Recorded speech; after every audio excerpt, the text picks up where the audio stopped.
Good evening, and welcome back. Tonight, we're looking at the Zodiac, not as a horoscope, but as a collection of ancient stories, each stranger and more tangled than you might expect. From the fierce lion to the wandering twins, from the scales of justice to the water-bearer, every sign has a myth behind it, and some of them are far more complicated, tragic, or downright bizarre than the symbols we know today. We'll start at the beginning and work our way through all 12 signs, uncovering the legends, heroes, and gods that gave them life. As always, I'd love to know where in the world are you listening from? And what time is it for you? Whether you're settling down for the night or just looking for a quiet escape into the past, I'm glad you're here. Now, let's begin. If you go outside on a night when the air is crisp and the stars seem sharper than they have any right to be, you might feel that familiar and unshakable pull, your eyes drawn upward, searching, whether you admit it or not, for shapes in the darkness.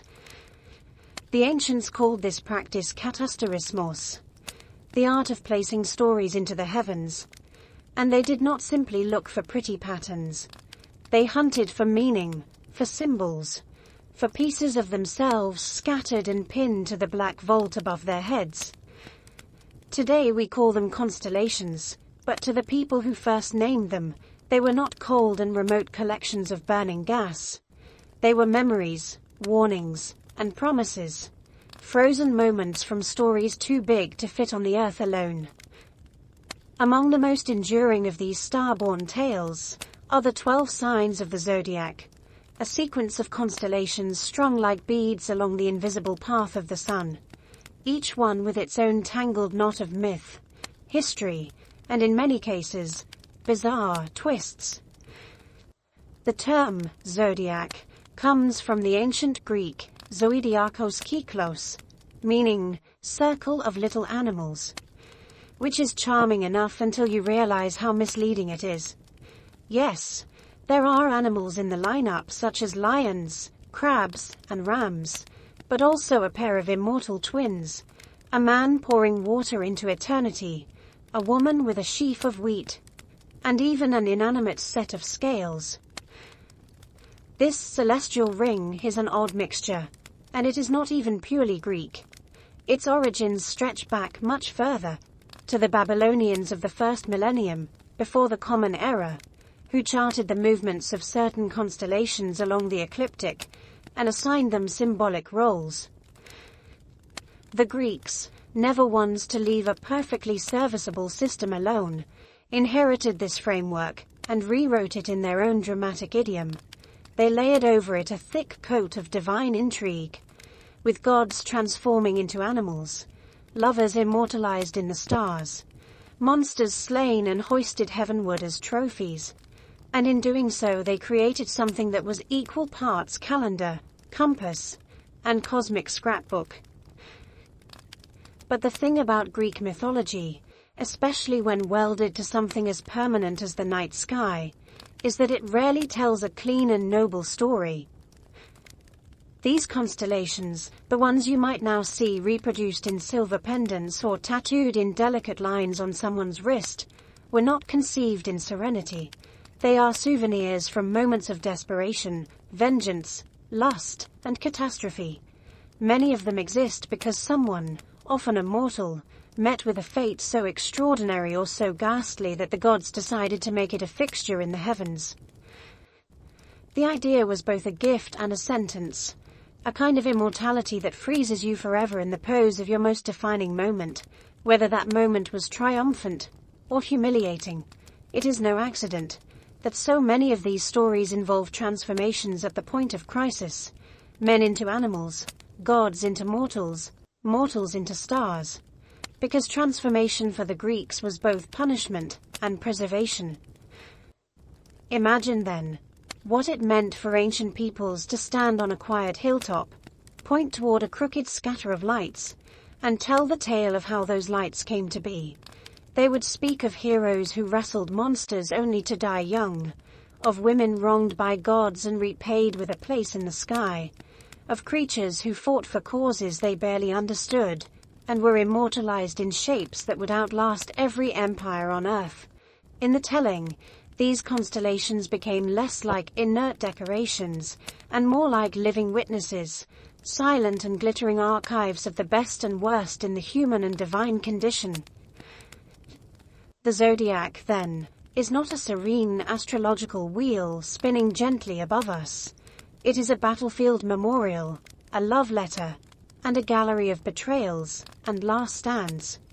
Each sign is a preserved fragment of a larger and messier story, and taken together they form a kind of cosmic anthology of human experience as refracted through the Greek imagination. We will begin with Aries, the golden ram whose gift was both rescue and doom, and travel the full circle through to Pisces, the twin fish bound by a cord, fleeing for their lives. And as we go, we will see how the ancients, with all their flaws and ferocities, chose to mark their world not just in the marble of temples or the ink of scrolls, but in the permanent and unblinking lights that wheel above our heads every single night.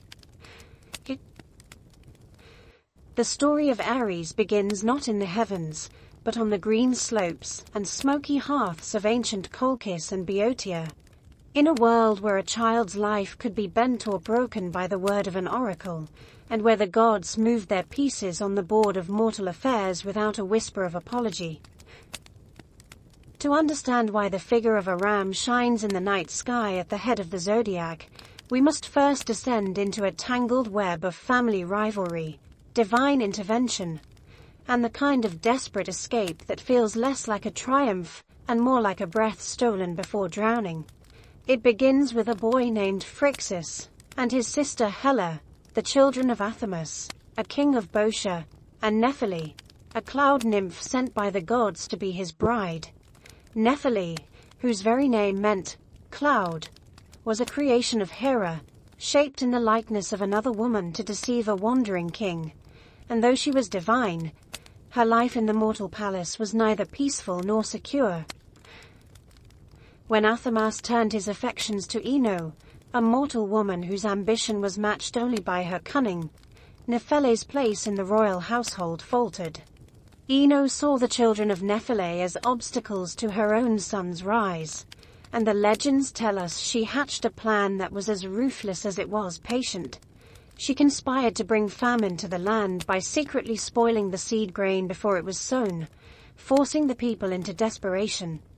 When the king consulted the oracle at Delphi, Ino bribed the messengers to return with a false prophecy that the famine could only be lifted if Phrixus, the king's own son, was sacrificed to the gods. In that moment, the machinery of doom began to turn, and Phrixus, still a boy, found himself standing on the altar, the knife ready, the crowd hushed, the air thick with the smell of fear and incense. But the gods, or perhaps one god in particular, had other designs. Nephele, far from powerless, called upon a miraculous creature to intervene. A ram with fleece spun from gold, and wings strong enough to lift the weight of 2 children. This was Chrysomalos, a gift from Poseidon or Hermes depending on which storyteller you follow, and its sudden appearance on the altar was so shocking that the priests dropped their knives, and the crowd fell back in awe. The ram knelt, inviting Phrixus and Helle to climb onto its broad back, and with a surge of muscle and wind it leapt into the sky. Imagine the roar of the sea below them, the wind tearing at their clothes, the dizzying glitter of the sun on the waves as they left the land of their birth behind. This was not a leisurely ascent to glory, it was a flight for survival, and the danger was not yet done. Their path took them eastward, toward the distant land of Colchis, but the journey was not without loss. As they crossed a narrow strait between the Aegean and the Black Sea, Helle, perhaps overcome by the height, perhaps too weak to hold on, slipped from the ram's back and fell into the waters below. That place became known forever as the Hellespont, the Sea of Helle. a name carved into maps as a reminder that even in stories where gods intervene, not all are saved. Alone now, Phrixus clung to the ram as it carried him to Colchis, where King Aeetes, the son of the sun god Helios, received him with unexpected generosity. In gratitude to the gods for his rescue, Phrixus did something both reverent and strange. He sacrificed the golden ram itself to Zeus, ending the life of the very creature that had saved his own. The fleece, impossibly radiant, was hung in a sacred grove guarded by a dragon, where it would one day lure Jason and his Argonauts into their own perilous tale. The placement of Aries in the sky is both tribute and testimony.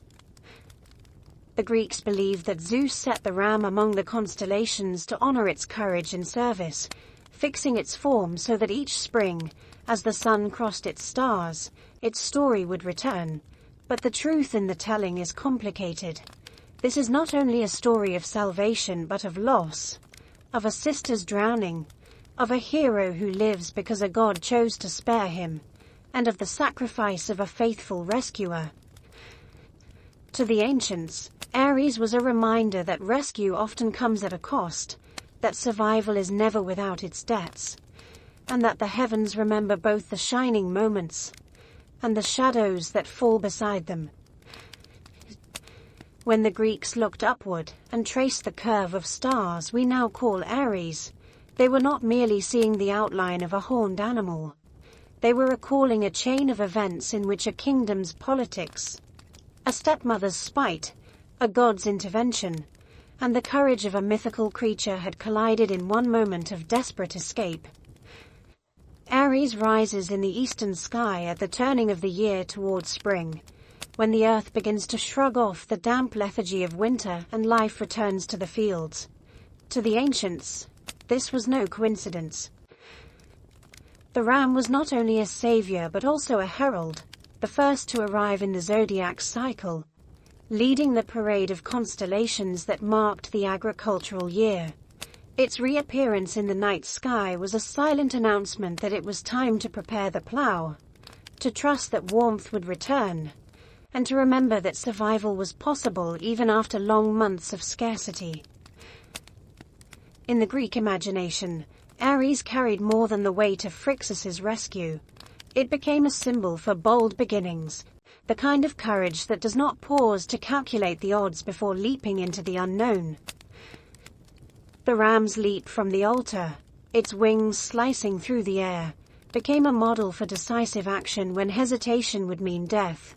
This was not the quiet patience of Virgo, nor the measured balance of Libra, but the sudden and necessary force that could tear a person out of danger and set them on an entirely new path. In astrology, much later, Aries would be associated with the traits of leadership, energy, and a certain impulsive fearlessness. Yet in the original myth, those qualities belong not to the human hero but to the animal itself, the divine creature that acted without question when called. Yet even in celebration, the myth carries shadows. The very act that immortalized Aries also contains loss. Hela's fall into the sea, the sacrifice of the ram in the grove of Aries, the loneliness of Phrixus in a foreign land. It is as if the constellation exists to remind mortals that beginnings are rarely clean. They are often born from endings, from severed ties and irreversible choices. The Golden Fleece, which later became the prize of Jason and his Argonauts, was itself a relic of that cost. Every retelling of their voyage pulled the thread back to Aries, to the shining wool once draped over a creature that had carried a boy from death to life and then laid down its own life without resistance. To the Greeks, placing Aries in the heavens was an act of both gratitude and record-keeping. The ram's shape was fixed in the unchanging sphere so that every year, at the same season, its story would be rehearsed in the minds of those who tilted their heads to see it.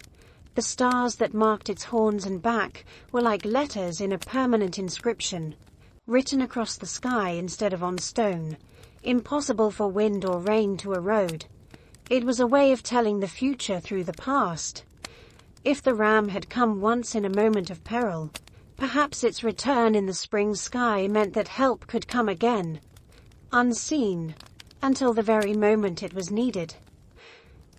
And so Aries begins the zodiac not with the perfection of a creation myth, but with the messy, human reality of survival. It starts the cycle with a rescue that does not save everyone, with a hero who is not a hero in the usual sense, with a creature that performs its duty only to vanish into the realm of memory. That is the truth the Greeks wove into their constellations, and it is the truth that still lingers when Aries rises over the horizon, that courage often arrives in the form we least expect, that rescue is not without cost, and that even in loss, the act of leaping into the air, into the unknown, can change everything. When the Greeks lifted their eyes to the slow, broad sweep of stars that form the shape we call Taurus, they were not simply tracing the outline of an animal. They were stepping into one of the most unsettling and magnificent episodes in the long and uneven record of Zeus's pursuits. In the age when the gods still walked among mortals, and the sea was as much a road as the earth, there lived a Phoenician princess named Europa, daughter of King Agenor. Her beauty was not the loud, blazing sort that conquers a room. It was the kind that seemed to carry its own weather, the kind that pulled the eye without effort and made the world around her feel briefly more alive. She lived by the shore, in a land of warm winds and salt air, and it was there, while gathering flowers with her companions in a meadow that spilled down toward the beach, that her story veered into the eternal. Zeus, looking down from Olympus, saw her, and decided that he must have her. This was the kind of decision that, for the king of the gods, was not weighed or questioned, but acted upon with the certainty of a storm rolling toward shore. Yet Europa was a mortal princess with a guarded life, and Zeus knew that his usual forms of approach would not suffice. So he reshaped himself, abandoning the eagle, the cloud, the flame, and becoming instead a bull, a white bull of such impossible beauty that even the wary would pause to look. His hide shone as if carved from moonlight, his horns curved like a craftsman's perfect work, and his eyes held a strange gentleness that belied the force coiled in his body. He wandered among the king's grazing herds until he was simply one more animal on the edge of the meadow, waiting. Europa noticed him first for his stillness. While the other cattle moved and tore at the grass, this bull seemed to be watching her, patient, unthreatening.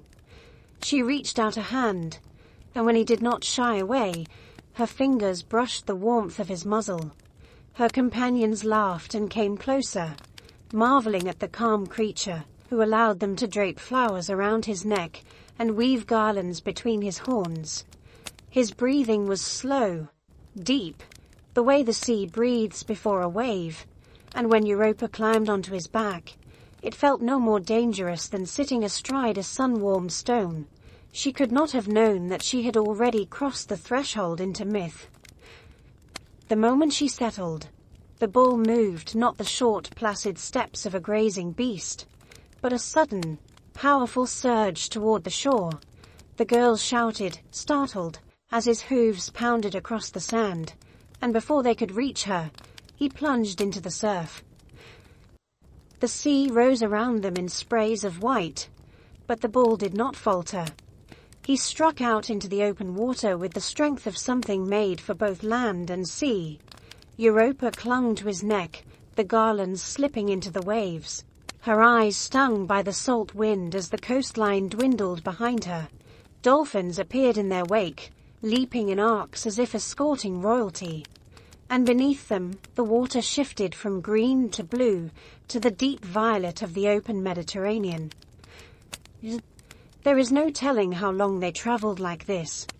The bull's great body cutting through the waves, the sun shifting overhead, the silence broken only by the rush of water and the sound of her own breath. At last, an unfamiliar shore rose ahead, the island of Crete, fragrant with cypress and pine. Here, on solid ground again, the bull's form began to change, the white hide dissolving into the shape of Zeus, his eyes no longer gentle but burning with the victory of possession. On that Cretan shore, Europa's life was altered beyond recognition. She became the mother of 3 sons, among them Minos, who would one day rule Crete and build the labyrinth that held the Minotaur. The bull form that had carried her across the sea was remembered, not in warning, but in honor. And so, the Greeks fixed its shape in the sky, not the man, but the animal, head lowered in eternal charge, the stars marking the curve of its horns and the breadth of its shoulders, the rest of its body fading into the darkness, as if forever emerging from the sea. Taurus was never just a picture scratched across the night for the sake of beauty. To the Greeks, its return in the sky was a signal, a reminder, and a declaration all at once. It rose in the seasons when the earth was waking from winter's quiet, when pastures filled again with the sound of animals grazing, when plows began to bite into the soil. The presence of the bull among the zodiac was more than the shadow of Zeus's abduction of Europa. It was the sign of fertility, of strength, returning to the fields, of the raw power that tilled and sustained life. The constellation's brightest stars, the warm red glow of Aldebaran at the bull's eye, and the cluster of the Pleiades shimmering near its shoulder, were not just ornaments, but markers by which sailors timed their voyages and farmers judged their planting. In a world without mechanical clocks, these were the living hands of the year's great dial. But Taurus's meaning did not stand on a single myth alone. The Greeks, like the Babylonians before them, layered their constellations with more than one story, and the bull carried traces of other, older tales. Some saw in its horns the reflection of the Cretan bull, the same animal that Heracles was sent to capture as one of his labors, a beast whose capture was not a simple act of hunting but a confrontation with something untamed, something that belonged both to land and to God. Others found in its massive form the shadow of a darker episode, the bull that Pasiphae, cursed by Poseidon, was made to desire, bringing into the world the Minotaur, a half-man, half-bull child who would one day stalk the labyrinth beneath Minos' palace. The Greeks were not concerned that these stories contradicted one another. The sky could hold them all, each one a facet of the shape they traced in the darkness. In the temples and marketplaces, Taurus was invoked with a mixture of awe and familiarity.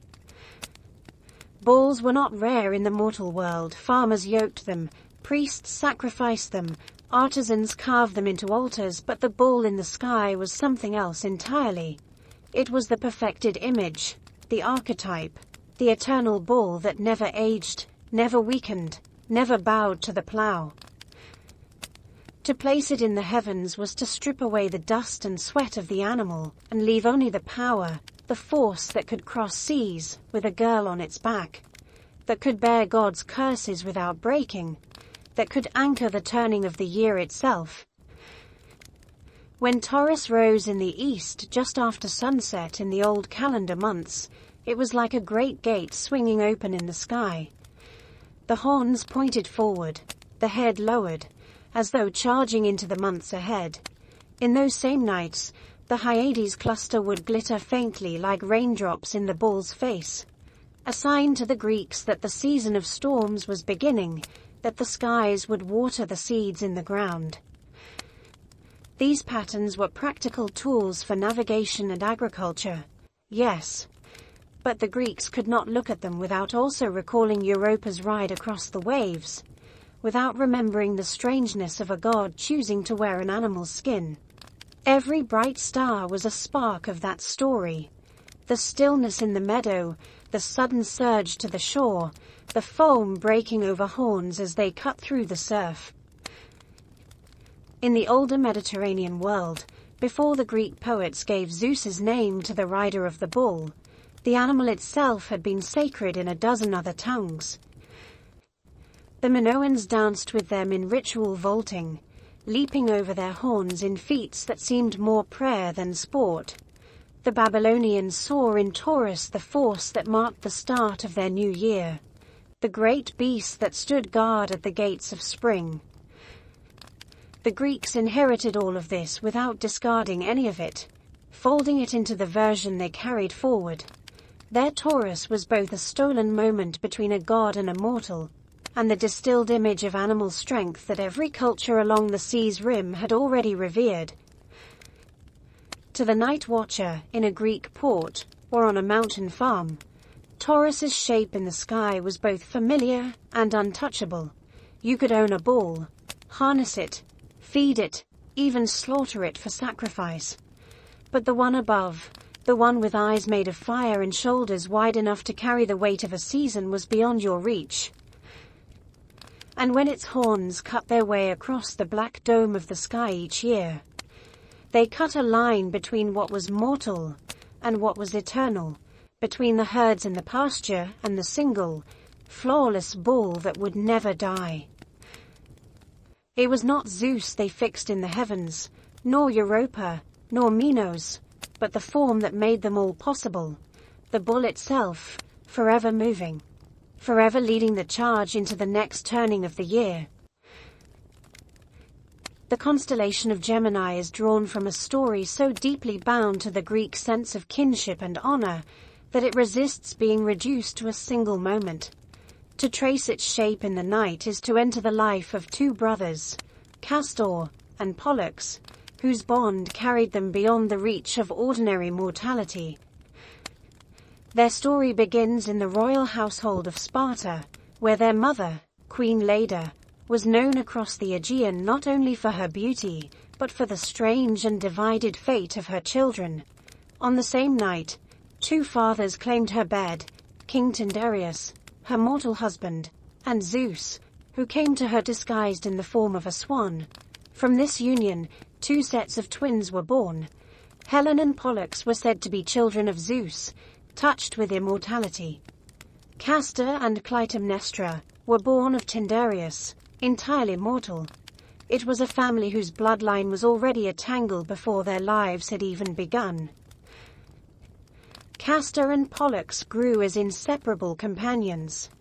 They trained in the arts that shaped noblemen: wrestling, hunting, the handling of horses, the tactics of war. Each boy's skill complemented the other's. Castor was famed for his mastery with horses, his balance and strength in combat, his precision with the spear. Pollux was unmatched in boxing, his blows carrying the weight of divine blood. Together they formed a partnership that could not be challenged in the lists or on the battlefield. Their fame spread beyond Sparta. Poets sang of their exploits. Sailors called on them for protection at sea, swearing they had seen the brothers' figures appear in stormlight to guide their ships toward safety. Yet no mortal life, no matter how gifted, was free of the quarrels that plague men. The brothers became entangled in a dispute over women with their cousins, Idas and Lynceus. Versions of the tale differ, but all agree it was a matter of pride and possession, two pairs of warriors convinced of their own right, unwilling to yield. The quarrels swelled into violence. Spears flew, and in the clash that followed, Castor was struck down. His body fell not as that of a hero in the heat of victory, but as that of a brother watching his own life slip into the shadows. Pollux fought on until his enemies lay dead or scattered. Yet when the dust settled, he found no comfort in survival. Standing over Castor's body, Pollux felt the full weight of the immortality he carried. It was a gift he had never asked for, and now it felt like a sentence. For what use was eternal life when half of himself was gone? He turned to Zeus, not as a worshipper making a plea to a god, but as a son speaking to a father, and begged to share his immortality with Castor. In some tellings, Zeus granted him the request by dividing their existence. The brothers would spend one day among the gods in Olympus, and the next in the underworld among the shades, never to be wholly separated again. In others, Zeus raised them together into the night sky, fixing their likenesses side by side where no blade could part them. The stars of Gemini became their eternal likeness, two bright points standing close in the darkness, each carrying the memory of the other. To the Greeks, they were not simply guardians of sailors or patrons of athletes. They were proof that devotion could overcome the finality of death, that a bond forged in life might hold even beyond the grave. The sight of those twin stars at the edge of night was a reminder of a vow kept at the highest cost, a loyalty that neither war nor the will of the gods could undo. To the people who named the sky and read it like a ledger, the two bright points that mark the heads of Gemini were never just conveniences for navigation or ornaments pinned to the black. They were a living presence made visible, a compact between brothers shown in firelight. And every time they rose together, just after dusk in the clear weather of late winter, a murmur passed through harbors and hill towns because Castor and Pollux had returned, the Dioscuri standing their silent watch again over streets and fields and mastheads, a reassurance that what had been promised in an hour of grief would be honored as many times as the year could bear. Their names traveled farther than most men ever would, carried in the mouths of sailors who were not poets, and yet spoke like poets. When storms lifted the sea into walls, and the rigging shook, and the world narrowed to the length of a deck, for in that hour, even the irreligious saw a strange blue shimmer crawling along spars and stays, a cold flame that did not burn the hand and did not obey the wind, and they said that the twins had come, that Castor and Pollux were with them, that loyalty itself had stepped aboard, and captains made vows aloud to gods they could not see, because the sight of twin lights on a mast in a hard blow turns the heart from calculation to gratitude. This reputation did not begin with fishermen and merchantmen. It had been earned in older stories that moved like a current beneath the later piety, stories of the voyage of the Argo when the sea itself seemed to decide whether the ship would live or sink. And a boxer king named Amycus demanded that any who set foot on his shore must face him with fists alone, a demand that was answered without bravado by Pollux, who met him in the sand while the crew stood as a ring, and the surf counted out the rounds. And when the king lay broken, the Argonauts went back to their work with the unsentimental calm of men who know storms do not respect victory. There followed a night when wind and water agreed to end the expedition, and the first tiny fires crept over the yardarms. And men who had never prayed learned how, and the twins were said to have stood shoulder to shoulder in the lightning, as if the sky were only another arena, and the storm relented just enough that oars could bite, and the keel could keep her line. From such episodes the cult of the brothers gathered its weight, so that later, when a small craft met weather beyond its build, and an old steersman whispered their names and the glow returned, the crew believed that the favor of Castor and Pollux was not an accident, but the continuation of a pledge made long ago. On land their figures did work of a different kind, teaching with the authority of image rather than command. And in Sparta, where boys learned to trust the man to their right as they trusted their own hands, the Dioscuri were the faces carved on temple friezes and painted on shields, riders with lances leveled, horsehair crests catching a sculptor's panting wind, the pattern of two made into an emblem of how a line should hold. They had sanctuaries where bread and wine were set out each year, as if for honored guests, and there were feasts called Theoxenia, in which the brothers were invited to recline as companions at a table that remained empty to the eye. The city acting out its belief that friendship requires ceremony if it is to outlast fear. In Athens they were addressed as the Anakes, the lords, and had their own precinct. And in small towns far from the arguments of the great polis, there were little shrines with rough pillars and 2 stars scratched into soft stone, so that a shepherd on a ridge or a traveler in a bad pass could pause and remember that strength comes in pairs, and that the gods remember those who do not abandon one another. Their fame crossed the straits with settlers into Italy, where Romans, who were hard to impress and slower to love, took to the twins with unusual speed, building a great temple to Castor and Pollux in the Forum, and laying down a procession of horsemen each year that flowed like a river of bronze down the streets. Young men of the equestrian order, riding 2 by 2 beneath the July sun to the steps of the sanctuary, where they dismounted, and offered thanks for the discipline that keeps formations from breaking, and panic from spreading, when an army learns things about itself that it had hoped never to know. Coins bore their faces or their helmets topped with stars. An official memory ringing from hand to hand through markets and taverns.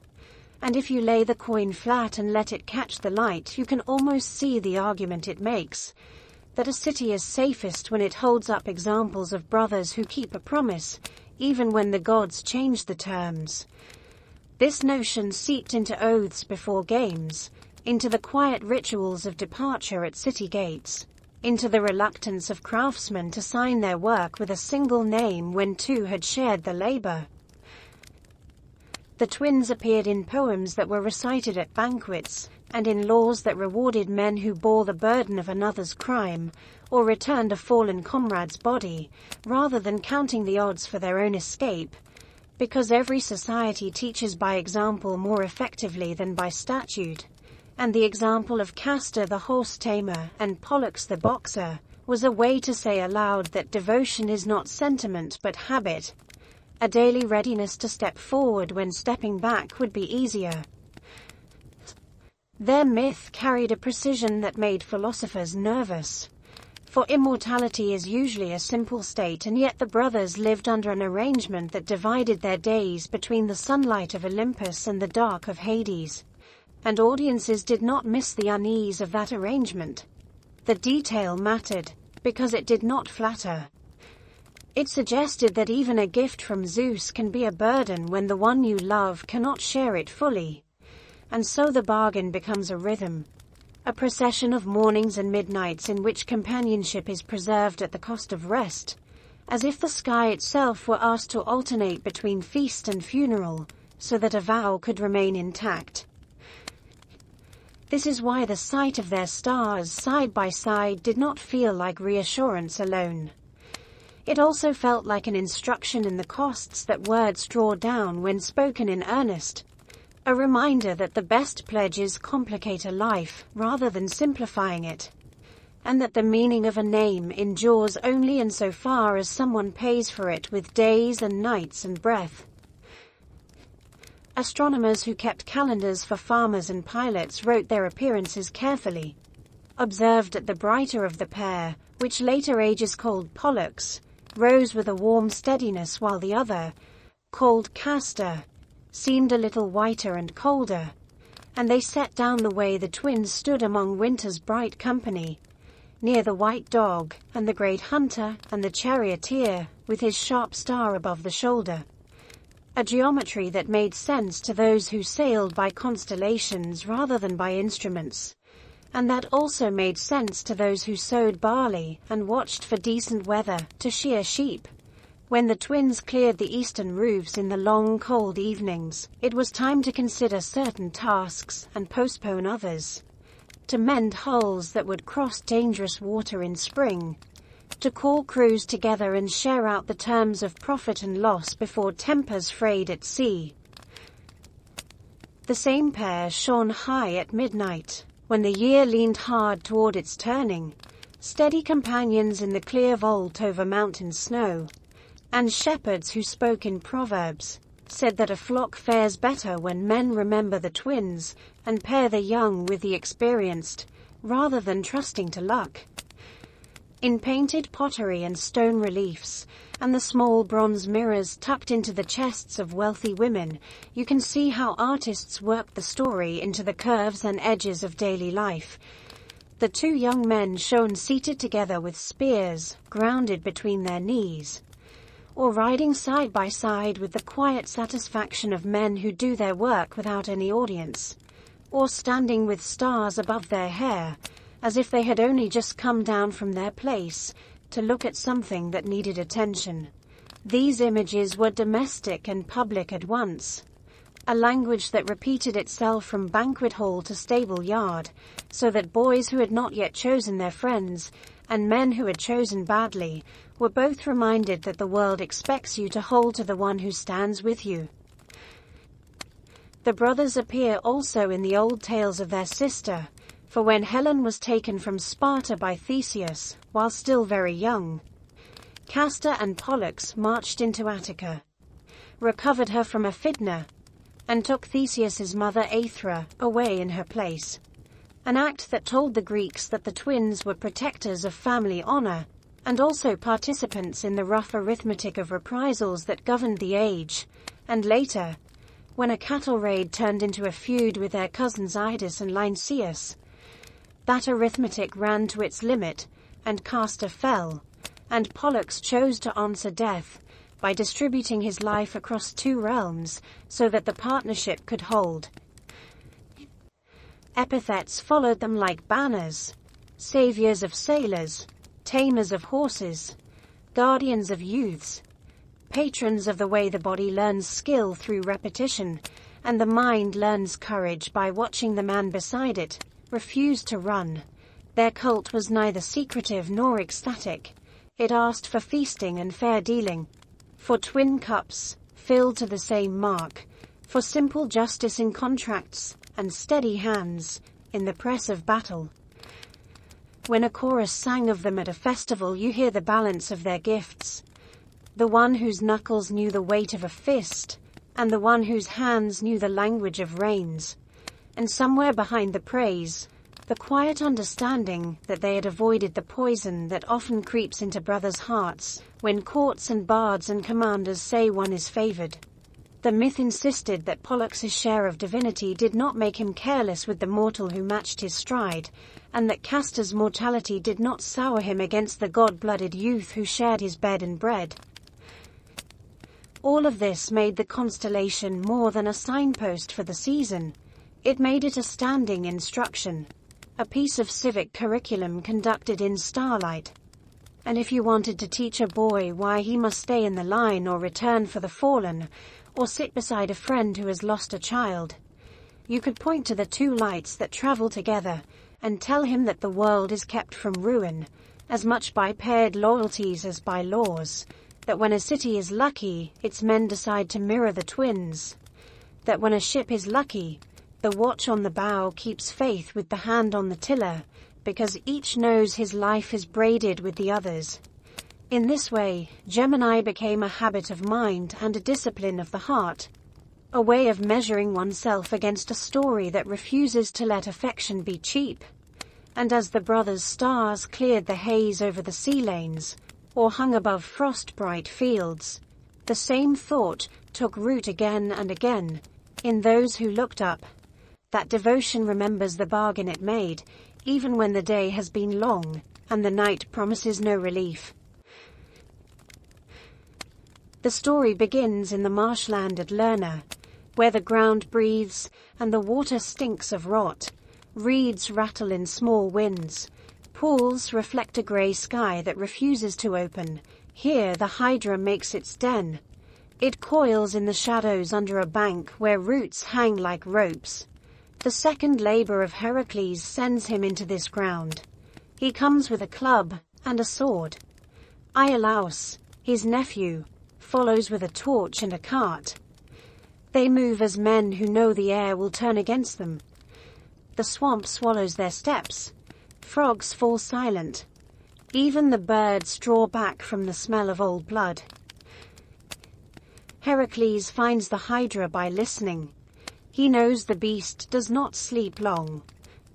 A hiss rolls over the water, then a surge. 9 heads lift like black lilies opening. Eyes burn low. Teeth show in a wet grin. Heracles stands his ground and strikes. 1 neck breaks under the club. The head drops into the weeds. The stump spits steam and then blossoms. 2 new heads rise where 1 was lost. He learns the lesson fast. He strikes again and again. The marsh fills with the sound of wood on bone. Every blow breeds more mouths. The creature moves with cold patience. It slides across the mud and tests the line. Heracles gives ground to firmer soil. The club booms against skull after skull. The air tastes of iron and sulfur. Iolaus runs the torch along dry brush. He waits for the right moment. Heracles pins a neck with his knee and hacks it through. Iolaus is there with fire. He cauterizes the stump. The neck seals with a bitter scream. The heads stop multiplying. The men fall into a rhythm. Cut. Burn. Step. Breathe. The hydra thrashes and tears up roots. Water slaps the bank. A tail whips through reeds and sends mud into the sky. The work is ugly and steady. Sweat blinds the hero. Smoke claws his throat. He does not stop. The monster yields a little. Then the marsh offers a new voice. Karkinos crawls from the black water with a shell like a broken shield. Hera sent it. The goddess has carried a long hatred for Heracles and will take any chance to slow his hands. The crab moves sideways with deliberate calm. It finds the hero's ankle and clamps down. Chitin bites into flesh. Heracles staggers in the mud and drops 1 guard. The hydra lunges. A jaw closes on his shoulder. The club shudders when it meets a skull. Iolaus drags fire across another stump. The stink of burned hydra rolls over the pool. Karkinos does not let go. Its legs churn the mud into a paste. It pulls as if it could drag a man under by will alone. Heracles looks down through smoke and blood. He shifts his weight and drives his heel. The shell cracks with a flat report. The second blow ends the movement. The crab folds into the mud and slides back toward the water like a broken pot. Hera watches and refuses to waste the gesture. The crab had done what it could. It had obeyed. It had entered a fight that belonged to beings far larger than itself. That is enough for a place in the sky. The goddess fixes the small shape among the stars. The curve of a shell. The splay of legs. A faint scatter, hard to find unless you already know where to look. The labor runs to its end. Heracles and Iolaus work the method to the last head. Cut and burn until the necks are black glass. The immortal head is buried under a heavy rock at the road to Argos. The swamp settles into silence again. Steam rises in thin veils, and then thins away. Somewhere above the mist, the small figure of Karkinos has taken up its watch. The heavens hold the record of the bite on the ankle, and the answer that crushed it. The constellation will carry that record through clear nights and over winter fields. The marsh will forget. The sky will not. Cancer rises where the year turns hot. In the old calendars, its stars stood at the gate of summer. Priests watched that part of the sky, and wrote a single word beside a day that would return like the tide. Solstice. The sun climbs, then pauses, then begins to fall again. The Greeks gave the pause a body. A crab. It creeps sideways, as if the sky itself must shift its weight before it changes course. The shape is faint. The outline is spare. You have to know what you're looking for. In a firmament crowded with heroes and monsters, Cancer keeps a small room. That is part of its force. The quiet signs often do the hardest work. They hold the hinge.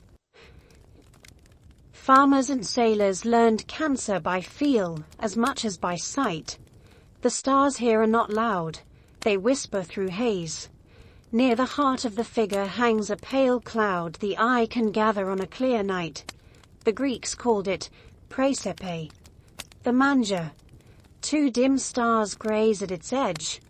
Asellus borealis to the north, Asellus australis to the south. The little asses. Together they feed from the cluster as if the sky kept its own trough. Shepherds said that if the manger blurred when the rest of the night was sharp, rain was coming. Pilots set a watch for it from the stern and counted that blur as a warning to shorten sail. Aratus names the place in verse like a weather note set to music. Ptolemy fixes the same light in a catalogue that reads like a ledger. Centuries apart, the signs remain the same. Look for the small cloud. Judge your day. Old stories gathered around those two asses, as if the cluster were a hearth. One tale told that gods rode humble mounts to a battle, and their braying turned the will of giants. Another said the little beasts were honored for simple service during a march when the strong were tired, and the waterskins ran low. The details change with the teller. The intention does not. The heavens hold a lesson that values plain labor over the noise of glory. Two dim lights, a shared bowl. Men in ports and men in fields learned to trust a pattern that asked little in return. Be steady. Keep company. Know where to feed and when to move. Cancer's faintness became part of its mythic biography. Hera set the crab among the signs for obedience rather than success. The stars do not blaze like the eye of the bull, or the heart of the scorpion. They hang like a memory spoken under the breath. That suits the scene at Lerna. The creature did not change the battle. It distracted a giant for a breath, and was broken underfoot. The goddess placed the trace of that act, where no wind could erase it. Greek listeners understood the shade of praise in the tale. Some efforts do not finish a story. They mark it. A grip on an ankle. A bruise that throbs the next day. A token granted by a queen who counts loyalty even when the field belongs to someone else. In the language of the sky, Cancer held the path of the moon. Hellenistic writers called the sign a house of Selene. Night by night, the goddess poured her cold light over that reach of the ecliptic and gave the crab a second task. To govern the tides of sleep and of shore. To preside over kitchens where steam rose in summer, and mothers laid infants on cool stone to rest. To watch the doorways of houses when heat kept them open until dawn. Later, philosophers spoke of a teaching that said souls come down to earth through this gate, and return by the road that stands across the circle in Capricorn. The crab and the sea goat thus became the markers of arrival and ascent. One looks inward. One looks away. The pair holds the traffic of breath. Cancer once named the latitude where the sun stood at its highest noon. A traveler who kept to that line walked the edge of maps that seemed to smoke in summer. Greeks and Romans drew it across parchment and called it the tropic. The turning. The word still stands even though the slow drift of the earth has moved the solstice sun into another share of the sky. The name is an old smell in a shirt that has been washed 100 times. It does not leave. Men once stood in fields when the sun reached the crab and knew that the worst heat was near. They planned work at dawn. They tied vines before noon. They broke bread in shade and waited for the first inch of evening. Artists gave the crab a stony grace that the stars refuse. The pattern in the sky is a sketch. The pattern in mosaic is a full body ready to move. Floors of villas in Sicily show a crab on a bed of blue tesserae with tiny baubles stitched around its legs. Coins in island markets press its shell beside a date and a magistrate's name. In painted calendars, the crab sits on the line that marks the longest day. A reaper bends over barley on the same panel. A girl pours water into a jar. A fisherman repairs a net. No one points to heroes. Everyone looks at the work that keeps a year alive. The sign has no spear. It carries a season. Mariners learned to steer by brighter guides, but never forgot the crab. Gemini guided them out of winter. Leo would carry them into harvest. Cancer was the pause in between. A week of calms could maroon a hull in the mid-sea like a fly in amber. Crews learned patience there. Oars out, sails slack. The sky a white bowl by day and a glass lid by night. The crab kept them company through that long-held breath. 2 dear masses. A faint manger. A story that said the small can be faithful through hours that leave no trace in sagas. A captain who had buried friends took comfort in that. He did not need omens that roared. He needed a map that respected endurance. So the Greeks read Cancer as the section of the zodiac that does its work without applause. It straps the season to the year. It marks a limit the sun cannot cross. It teaches by example rather than by threat. Where Gemini shows a vow shouted into the face of death, and Leo will roar of strength given shape, the crab makes room for all that, with a sideways shuffle and a steady grip. Part of the year is a fight, part is a harvest, part is a wait. Cancer remembers the wait and gives it a sign.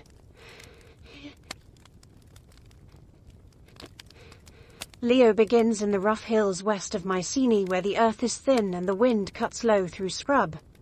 Vineyards hold to the slopes like handwriting that refuses to fade. Goat bells carry in the afternoon. Travelers keep to the road and measure distance by dry stream beds and old olive trees. In that country, a single roar could empty a field and close a door. The Nemean lion had come down from its ravine and taken the habit of killing at the edge of daylight. It dragged oxen from yokes. It broke doors with a casual shove of one forepaw. It left tracks that looked like bowls pressed into dust. Stories of it moved faster than carts. People spoke in the way of those who have learned to ration fear. Small sentences traded at wells and market stalls. It lives in a cave with 2 mouths. It cannot be cut. It takes spears as thorns. It will not leave a body whole. Eurystheus heard these reports in his hall at Tiryns, and felt them as a problem that could earn him the credit of a solution without requiring his own hands. Heracles had returned from exile, with strength that disturbed the balance of things. The king set the first labor with a tone of official calm. Go to Nemea, find the animal, remove it from the earth. There was no speech about honor or the glory of the house. There was only a line of instruction and the weight of a seal pressed into wax. Heracles accepted the task, as a man accepts a debt he cannot refuse. He took a bow and a quiver. He took a club cut from wild olive. He walked out of the gate before sunrise, and did not look back at the walls. He entered Nemea by the road that runs past Cleone. Shepherds watched from distance and made the sign that sends a blessing after a dangerous traveler. The country smelled of crushed thyme and dust. He found the first carcass by flies. A cow torn where the neck meets the shoulder. No bite marks at bone. The hide peeled back as easily as a blanket. He knew from the work of the beast that it did not feed from hunger alone. It practiced its strength on living things to learn the feeling of resistance. He knelt and ran one hand over the dead animal as if to apologize for using it as a lesson. Then he rose and studied the ground. The tracks were a rhythm of weight and ease. Deep impressions followed by stretches where claw marks hardly touched the surface. The cat knew how to move without a sound. Arrows serve men in most wild places. They came useless here. Heracles met the lion on a shelf of rock where the road narrows and the scrub breaks. The beast stepped into view with the same calm that had entered farmhouse yards. It was larger than the tellers had measured. The mane was heavy and clean, a bronze wave that caught the sun and threw it back. The eyes did not burn. They watched as a craftsman watches a tool. Heracles took his stance and set the first shaft. The bow bent. The string spoke. The arrow struck the shoulder and bounced as if it had struck a wall of hammered metal. A second shaft went to the ribs. The same refusal. A third at the throat where flesh runs thin. The shaft shattered into drift. The animal blinked once, and rolled a slow step forward. A decision made itself. Distance offered no leverage. Heracles dropped the bow and tested the club against his palm. The olive wood had a little spring in it, and the weight pleased him, yet he understood the terms before he swung. Bone and hide and the god-born toughness of the creature would not yield to a blow alone. He drove the lion back from the shelf into broken ground where thorn and rock made a close ring. The beast changed its rhythm, and moved with a low glide that sent dust up in veils. It feinted once toward the right and then went straight in. The club met its skull with a sound like a door slammed against stone. The lion spun and struck with a forepaw that blurred in the air. The blow did not cut. It lifted Heracles from his feet, and threw him into brush that tore at his arms as he rose. The animal did not press. It watched as if confirming the measure of the man who had come to end it. The cave lay a short climb away. A pocket in limestone with two mouths set at an angle to each other so that anything cornered at one exit could slip out the other. This place had taught the beast patience. It could take a wound, and step into darkness, and wait, while men argued with fear at the entrance. Heracles studied the mouths as a hunter studies a set of doors. He cut saplings and dragged stones and built a barricade at one opening until a man would have needed a friend to clear it. He left a narrow gap at the other, so that a body could pass only sideways. The work was slow. The sun shifted. Sweat salted his eyes. The silence of the valley deepened in the hour before dusk when insects rest and birds hold still. He felt the animal watching from somewhere he could not yet see. It came at last with no roar at all. It slipped through the gap like water and hung for an instant between rock and light. Heracles stepped into it. The club could not serve. The space was too tight. He dropped the wood and reached for the mane with both hands. The hair felt like rope soaked in oil. The heat of the body was a furnace held in skin. The animal turned and struck for the throat. He caught the jaw in his forearm and felt teeth that would have cut bronze grind against the muscle. He shifted his weight and drove a knee under the ribs to crush at breath. The cave took the sound of the struggle and returned it as a low drum. Dust rose and fell. Pebbles crawled in small avalanches. He tightened his hold with a patience he had learned in other battles that had left no songs. Strength did the work, and then kept doing it for the span of minutes that felt like a season. The forepaws clawed at his back and made furrows that burned. The jaw slackened. The heat ran out of the great body the way water runs from a cracked jar. He stayed with the weight until his own breath steadied. Then he let it down and stood over it in the half-dark. There was the matter of the hide.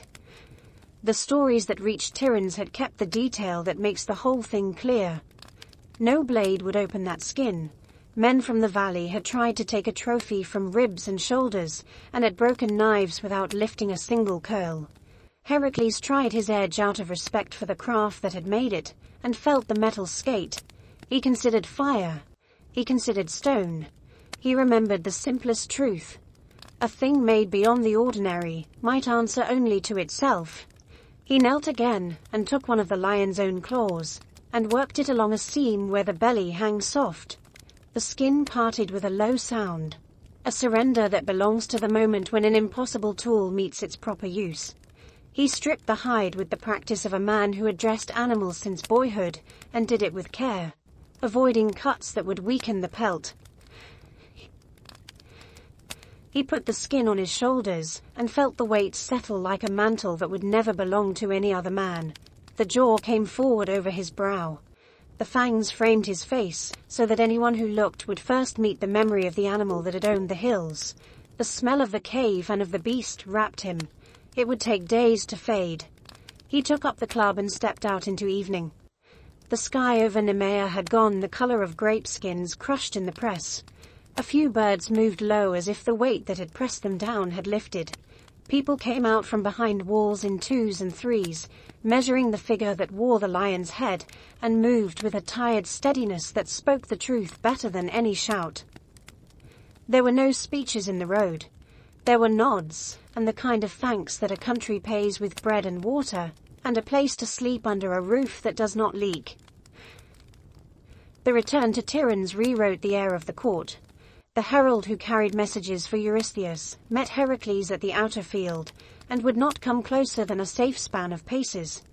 The king heard the news and walked to the threshold, then took a step back into shade as the figure with the lion's mask grew larger in the courtyard. It is said that Eurystheus looked once, and then turned and moved fast into a storage jar that had held grain in other seasons, the way a boy might hide when thunder walks across the house. He issued the next command from that dark mouth, and sent word that future reports must be delivered outside the walls with no trophies brought near. Heracles listened without any visible reaction. He had work to do and would do it, and he knew more than most, that fear born in a man's own house is an argument without an answer. The hills of Nemea did not return to innocence. Hunters found the cave and spoke as if it held a presence, even when empty. Children dared each other to touch the stones of the blocked mouth, and then ran laughing and sick with pride. Vines crept back over the ground where the lion had dragged cattle. The quiet of that country changed its tone. It lost the tremor that comes when people listen for a single sound, and gained the deeper breath that comes when a danger has been removed by hands that have taken scars for their payment. In the paintings that followed, the lion would never stand alone again. It would live as the cloak of a single man, a second skin that marked him in every port and on every road. A proof that some tasks remade the one who performed them as completely as a river remakes a bank in flood. Leo claims the warm nights after the year tips past the height of the Sunday. The west still holds a band of copper at dusk. Crickets take the fields. Then, a hook of stars lifts from the horizon like a bright question drawn by a careful hand. The old watchers called that hook the sickle. It marks the head and mane. Farther back, the body gathers in a long run of light. At the heart sits a single royal flame. Later ages called it Regulus. Greeks also said Cor Leonis, the heart of the lion. Priests stood on rooftops and waited for that star to step clear of the haze. They made their notes on wax tablets. They counted days to harvest. They set dates for rites that asked the gods to steady the season and forgive the roughness of heat. Farmers read Leo with the same attention they gave to soil. The vine leaves grew stiff in the noon glare. The fig trees bled white when cut. The land wanted measured work and early rest. When the sickle stood high after midnight, presses were swept and jars set out in courtyards. The great must would soon run. Shepherds pushed flocks to higher ground where the breath of night still moved. In towns the air tasted of dust and olives. Lions lay in marble and limestone at the mouths of gates. Their stone eyes looked down on carts and sandal feet. A carver's lesson placed a paw upon a globe or a plinth. Rule yourself. Hold the line. Let strength sit still until it is needed. Under those eyes men came and went with baskets and news, and the small griefs that do not stop a day's work. Astronomers fixed Leo among the zodiac with a craftsman's pride. It walks the ecliptic with the poise of an animal that knows the ground. Ahead lies Cancer with its dim manger. Behind lies Virgo with wheat in her hand. The placement taught a rhythm. Pause at the hinge of the year, then step into labor, then lay claim to the bread that follows. Star by star the figure resolves into meaning. The head bends. The forepaws press the unseen earth. The spine runs toward a single cold spark at the tail. Denebala, when the whole rises, the sky seems to carry a living weight. Even those who did not follow names and measures felt that weight. A presence. A standard raised without trumpet. Myth gave the outline a history that men could speak in a courtyard at dusk. Zeus set the lion among the constellations to mark the end of a terror. A cave that had trained a beast to ignore iron. A struggle in close stone where a man refused to yield ground. The trophy in heaven is not a head on a wall. It is an image that teaches. The hide on a hero's shoulders silences a crowd. The shape in the sky steadies a century. When children asked why the lion looks forever ready to move, the answer came in a short chain of facts. It learned to take doors off their hinges. A man learned its patience. He drew it into a place where its tricks would not serve. He did the long work of breath against breath. Then he carried the lesson away and gave it to the year. Temples answered with art that sharpened the thought. Painters set Heracles in a half-light with the jaw of the lion fallen across his brow. Sculptors cut muscle that speaks without a word. The pelt becomes a mantle that puts an end to boasts. Coins traveled from hand to hand with a lion facing into the wind and a wreath around the legend of a magistrate. Mosaics set lions in tesserae that caught water and wine. The creature watched from bathhouses and banquet halls, and the floors of townhouses where sunlight walked in from inner courts. A guest paused over the pattern while a servant poured. Strength is in the house. Spend it with care. The message passed without sermon. Sailors who lived by bright markers used Leo to hold their lines on open water. When Regulus cleared the rail at the hour before dawn, a helmsman could confirm his course for Rhodes, or for the heel of Italy. When the sickle leaned to the west at the end of night, men judged how much dark remained for rowing and when to call relief. The lion did not shout in storms. It simply stood where it should stand, and gave the mariner a fixed point when the mind begins to wander, and fear grows teeth. In that steadiness, the brothers of the sea felt a promise that belongs to discipline. Keep the angle. Trust the star. Let the wave pass.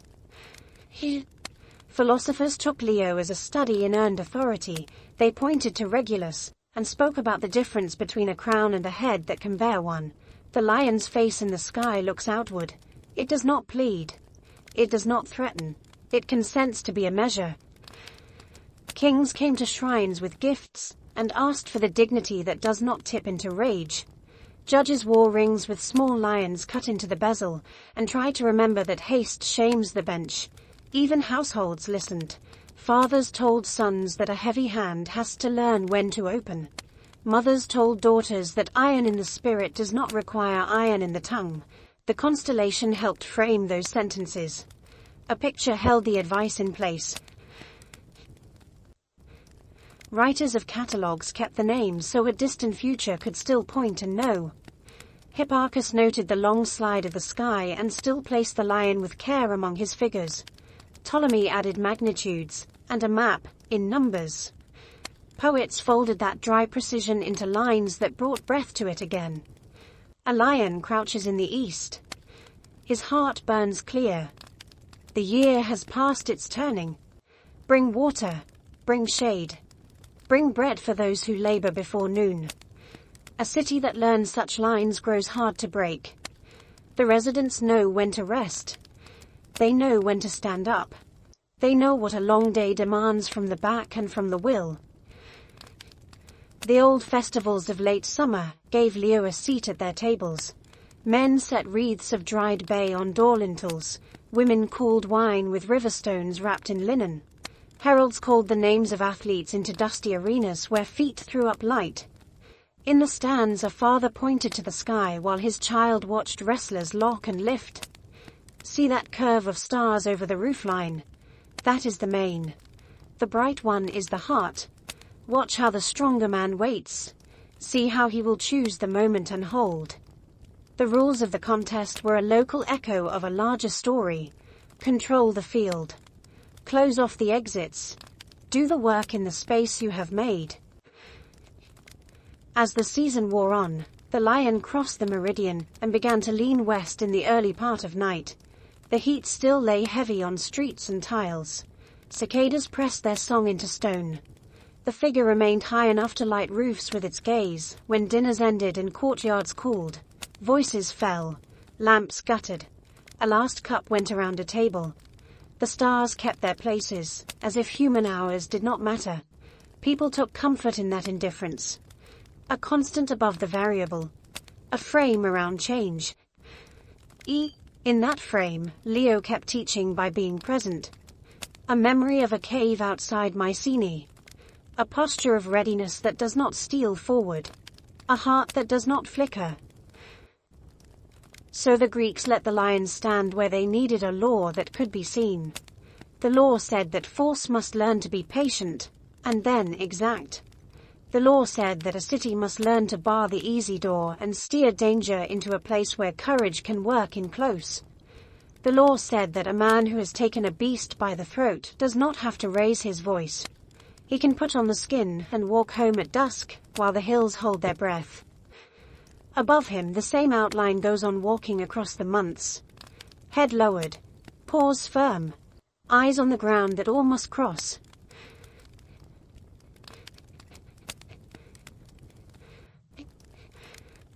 Virgo enters the story on threshing floors, where the first dust of grain hangs like smoke, and the husk crackles under wooden sledges. Men walk the circle and sing to keep the rhythm.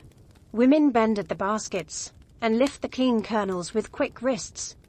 Children chase the chaff, as it rides a small wind and falls in pale drifts along the wall. The village looks secure for an hour. Bread will come. Oil will come. The jar in the corner will not echo when you strike it with a knuckle. In that kind of hour, the Greeks placed a figure beside the workers, a young woman who watched without drawing attention, a maiden with the cool steadiness of a well in August. They called her Astraea in one voice, and Dike in another, daughter of Themis in one telling, child of dawn and star in another, justice in the shape of a person who keeps her hands clean yet knows the price of order. She holds a single ear of wheat. She looks at the measure in a woman's scoop. She hears the old men argue about a boundary stone and waits to speak until they fall quiet. The world she loved soured slowly. The stories give it stages because people understand steps better than collapse. Golden age with open doors, silver with longer nights, bronze with armor that answered anger too quickly. Then the age that Hesiod mourned. The age that did not bother with pretty names. Iron. The chains showed first at doorways. Guests were turned away and told to find their own water. Tables had bite marks where hands fought over the last piece of cheese. In courts, the loud won, and the tired gave up. Oaths were taken with a casual voice. Fields were cut in the dark, one row too far.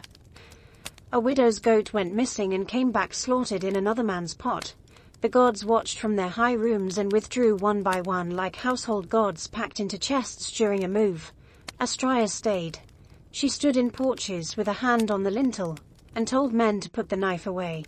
She stood by wells and reminded children to wait their turn. She stood at the edge of markets where weights were ground thin, and asked the seller to place one more fig on the plate. There were days when it worked. The knife went back into the belt. The child stepped aside without tears. The seller nodded and added the fig. Those days held her in place. She walked the roads between towns and slept under vines, and watched the same moon the reapers watched from the fields. Then came days when the knife rose anyway, when the child pushed forward and scooped water with both hands until the trough marked with a stick went wrong, when the seller laughed and kept the change. She knew the sound of a life bending past repair. It is simple. A voice grows flat. A face fixes in a set that does not reduce. People stop looking at the witness.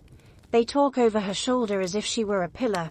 She stayed, until that sound lived everywhere she turned, even in rooms where bread had been blessed for 50 years, and everyone knew the names that should not be spoken in anger. The stories say, she was the last of the immortals who loved men to walk away. No rush. A steady leaving. A woman who knew how to make an exit that preserves what dignity remains. The walk itself became legend. She chose the dirt road that runs under plane trees.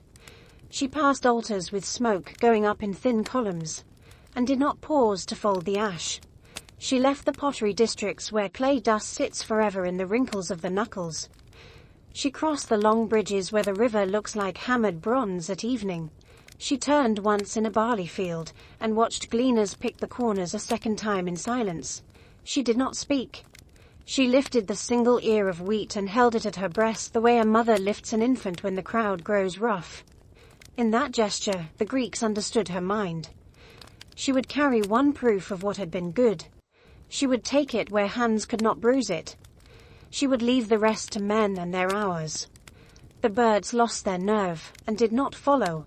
Dogs lay in the shade and watched her pass with their heads down on their paws. Night gathered around her in a clean ring. The stories say the air changed weight. Torches seemed rude beside her. The road rose as if it had been a ramp the whole time and no one had noticed. She did not fly. She did not run. She stepped from hill to hill the way a careful farmer steps across irrigation channels with a brimming bucket. Below, the small lights of farms spread out like a net. At the edges of those lights, men argued about a boundary again, and the same harsh words came out with the same heat. She did not turn back. The sky met her without ceremony. A place opened and held its shape. The maiden stood in that place and did not waver. The ear of wheat shone like a coal in a raked fire. The Greeks gave it a name that fit the thing itself. Speaker. The ear. A single bright witness carried upward to swear that order had once lived on the ground. Down below, the empty space she left filled with other voices. Law kept going because men need it even when they hate it. Magistrates learned to keep notes because memory grows partisan. Contracts grew longer. Witness lists took a page and a half. Judges sent for extra benches. The habit of weighing returned in tools since the hand that had weighed by instinct was gone. People missed her most in the moments with no rulebook. A fist fight in a lane where neither man remembers the first insult. A widow who cannot pay and must choose between shame and hunger. A small theft that will ruin a boy if punished, and will encourage a group if ignored. The sky carried her image over all of this like a roof tile that will not crack. Those who looked up saw the steady lamp of speaker and felt the throat loosen. Some took it as permission to try again in the morning. Some took it as a warning to stop before a sentence went too far. The same pin of light served both. Virgo's stars took their places around that kernel. The figure neither strides nor threatens. She reclines along the ecliptic with her gift across her lap. She leans a little toward the line where the planets walk. The posture is watchful. The Greeks drew it on papyrus and on the wet plaster of dining rooms, where men argued about olives and taxes and whether a son should be sent to sea. The picture kept them honest more often than it shamed them. It told them that the best guardian of a city is a habit that lives in ordinary hands. Sweep the threshold. Keep the measure fair. Let the voice that has less coin speak first. Put the knife away before you are tired. These are small commandments that ask for no temple and need no priest. A constellation can carry them across harvests and across wars. It asks only that someone point and say the names in order. Maiden. Ear of wheat. Speaker. Justice. Watching from above because she could not keep her footing below. Virgo takes her place when the fields are close to giving everything they have. The threshing floors are warm at dusk. The jars stand in rows along courtyard walls. A slow wind carries the scent of straw and figs. Above this work, a figure extends along the Zodiac, with that calm the Greeks prized in judges and in seasoned farmers. The maiden does not stride. She reclines on the path of the planets and keeps one bright token where every eye can see it. A single ear of grain. The star that names it burns a steady white. Speaker. Men in villages learned its location as they learned a path to water. Women teaching daughters to weigh out flour pointed to the same light and said the word aloud. Keep the measure. Keep the peace. Keep the year. The constellation spoke two languages at once. One was the language of fields. Demeter's gravity lived here in quiet form. The sheaf in the maiden's hand reminded everyone that bread comes first, that a city stands only as long as grain reaches the oven. The month of vintage waited just beyond the lion, and Virgo stood between with the air of someone who knows when to pour and when to hold back. Even the secondary stars hinted at work and timing. Epsilon Virginis carried a name that wandered through many tongues and settled on a meaning that farmers felt in their bones. The Great Gatherer. That faint gold pin told vineyards when to watch the sugar creep into skins. The sky offered signals to those who looked up from the press or the trellis. and asked the oldest question a household ever asks. Is it time? The second language was the law. Estrella and Dyke survived here as presence rather than story. A balance in the eye. A habit in the hand. When markets opened at first light, when weights came out of drawers and were set in pans that rocked on thin arms, the maiden was already above the western roofs, and still watching. Merchants eyed the beam and took off a fig, or added one. And in that small correction a city confessed. It remembered what the image demanded. When magistrates drew up bonds on wax tablets, and added the names of witnesses in a tight line, they did so under a sky where the ear of grain held steady. No threat came with that light, no trumpet. It was a quiet instruction that could outlast a dynasty. Keep the contract clean. Speak before anger fills the mouth. Leave enough in the sack for the woman down the street whose son is away with the fleet. Sailors learned Virgo by roots and angles rather than by the smell of cut straw. Spiker rides low in spring evenings, and climbs to a royal height when the night is short. Crews tracked it from the shorelines of the Levant, to the islands that dot the Aegean, and across the open water to Sicily, where the horizon is a hard blue blade by day, and a perfect circle by night. When that single star cleared the starboard rail at the middle watch, a helmsman could fix a course without speaking, and the bow would hold true until dawn lit the sail. The star did more than guide. It trained the mind. To steer by one bright point is to accept that steadiness is a craft, that the hand on the tiller must trust a pattern the sea cannot change, that the shortest prayer at night is simply a name spoken once into the wind. The old keepers of the sky wrote Virgo into their ledgers with the pride of men who know they are preserving more than numbers. Hipparchus compared observations from earlier generations and found that the heavens were not fixed in the way everyone had believed. The equinox had shifted against the stars. Spica helped teach that lesson. It is a detail for astronomers, and yet it sits easily in the larger truth that the Greeks kept gathering under these figures. The world moves. The measure must move with it. If the point used to mark a season slides, then the wise man adjusts his calendar and his temper. He does not blame the field. He looks again and corrects his hand. Artists returned to the same lines for centuries and still found room to say something new. On a wall in a dining room, a painter set the maiden beside a table where two men leaned over accounts. Her gaze fell on the smaller pile of coins. In a mosaic near a bath, the sheaf glowed against a deep blue field, each grain marked with a small square of pale stone that caught water and made it shine. On coins struck in busy ports, the star alone appeared above a single ear. The message stripped to a sign understood from Antioch to Ostia. In every medium the figure remained composed. Even when sculptors placed scales over her wrist or a palm branch in her hand, the wheat never left her fingers. Food and fairness. The pairing said more about the stability of a state than any speech in a portico. Myths ran parallel to all this practice like a river beside a road.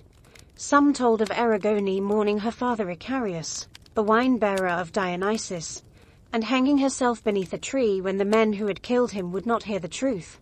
Her dog found the body. The gods set both in the sky, the girl as Virgo, the dog as a small star, near the foot of the greater constellations. The story gave the constellation a grief that farmers already knew by another path. Wine can be a gift and a danger. A city can fail to hear a just claim. The sky remembers the hearing that was refused. The maiden's calm carries that memory into each season without raising her voice. Temples and courts placed images of Virgo, where citizens could see them on ordinary days. The figure became part of the city's furniture, in the best sense. People passed under her lamp on their way to take out a loan, to swear an oath, to settle a fence, to ask for mercy for a son who had stolen olives that were not his. The conversations changed when that gaze was in the room. Men chose simpler words. They put their hands flat on the table, rather than folding them into fists. The same star above the roof joined these rooms together, street to street, district to district. until the whole city shared a sense that there is a right way to weigh out a measure after harvest, a right way to add a witness name to a bond, a right way to split a field when a brother dies without sons. There were nights when the air cleared back to the shape it takes, only after wind has rinsed it, and Virgo lay across the sky so plainly that even the tired could pick out her line. The ear of grain shone as if a coal had been pulled from the ash and held up. Children counted secondary stars and drew the figure in dust with a finger. Old men named the bright neighbors one by one, and felt their chests ease in the naming. The constellation did not promise rain. It did not carry a prophecy about the fate of a fleet. It offered something more useful for most lives. A calm standard. A reminder to value the mundane rights that keep a household from drifting and a city from breaking. Sweep the doorway before you open for business. Share water at the well. Keep the weights true when no one is watching. When the maiden finally slid down into the west at the end of her season, the year had already shifted its tasks. The vintage pressed forward. The roads filled with carts and skins. Nights lengthened by an inch. In that change there was no drama. There was the sense of a page turning in a book that has been read many times and still asks for careful attention. Virgo had done what her image was placed to do. She had borne witness over the work that feeds and over the words that bind, held the city's temper where it needed to be, and left a single bright grain burning above the roofs as the next labor came on.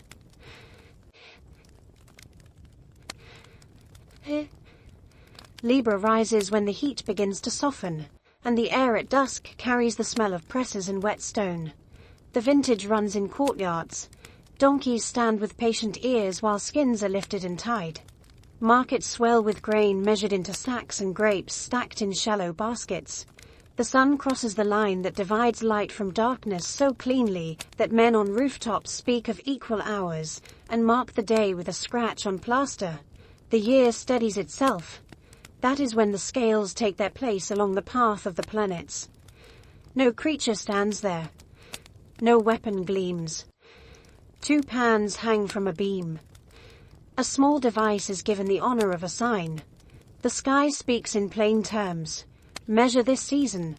Balance the account. Give the day and the night the same respect.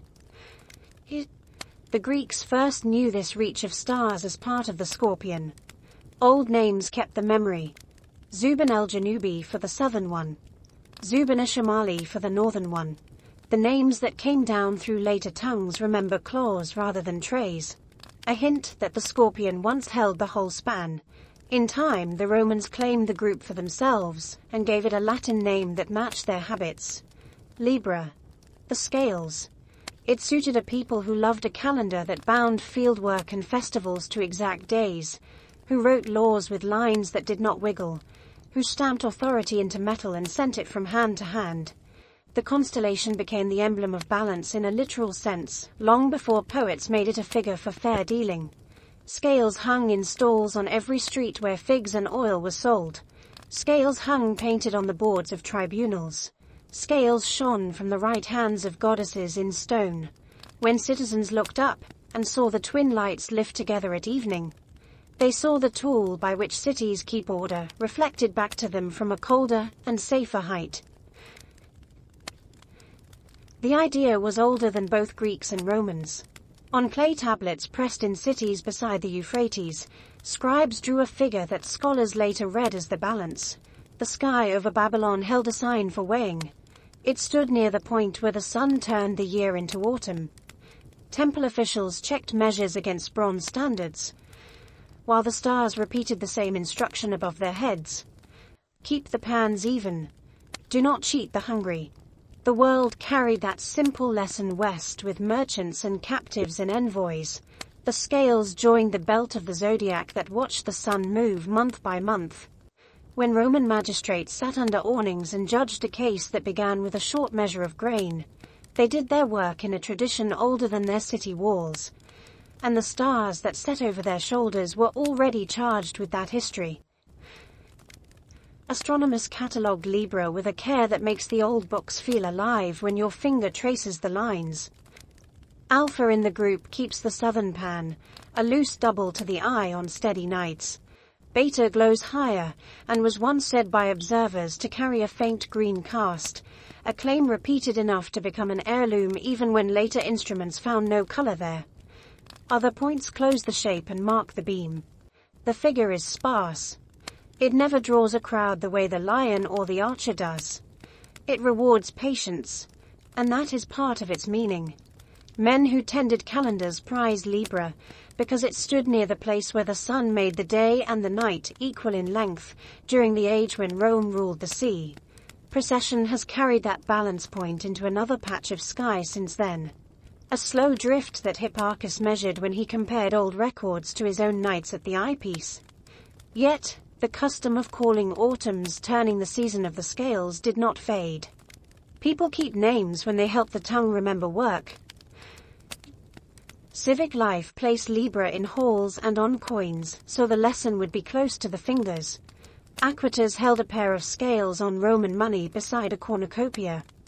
Justice stood in quartz with the same emblem, and a calm that came from the knowledge that she could wait while tempers burned out.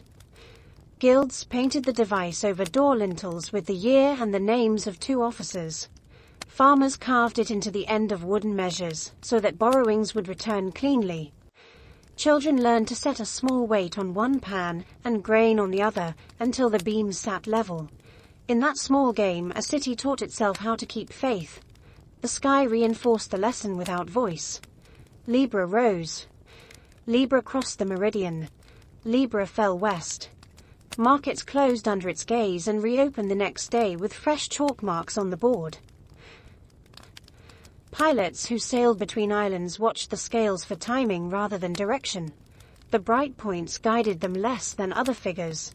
Yet those points spoke when to make certain runs, and when to refuse a captain who pressed for a late crossing. The Etesian winds that ruled high summer eased. The breakers changed their note on stony coves. Libra's posture at dusk told a crew what the fishers had already begun to feel in their bones. A last run was safe this week. Another would be foolish.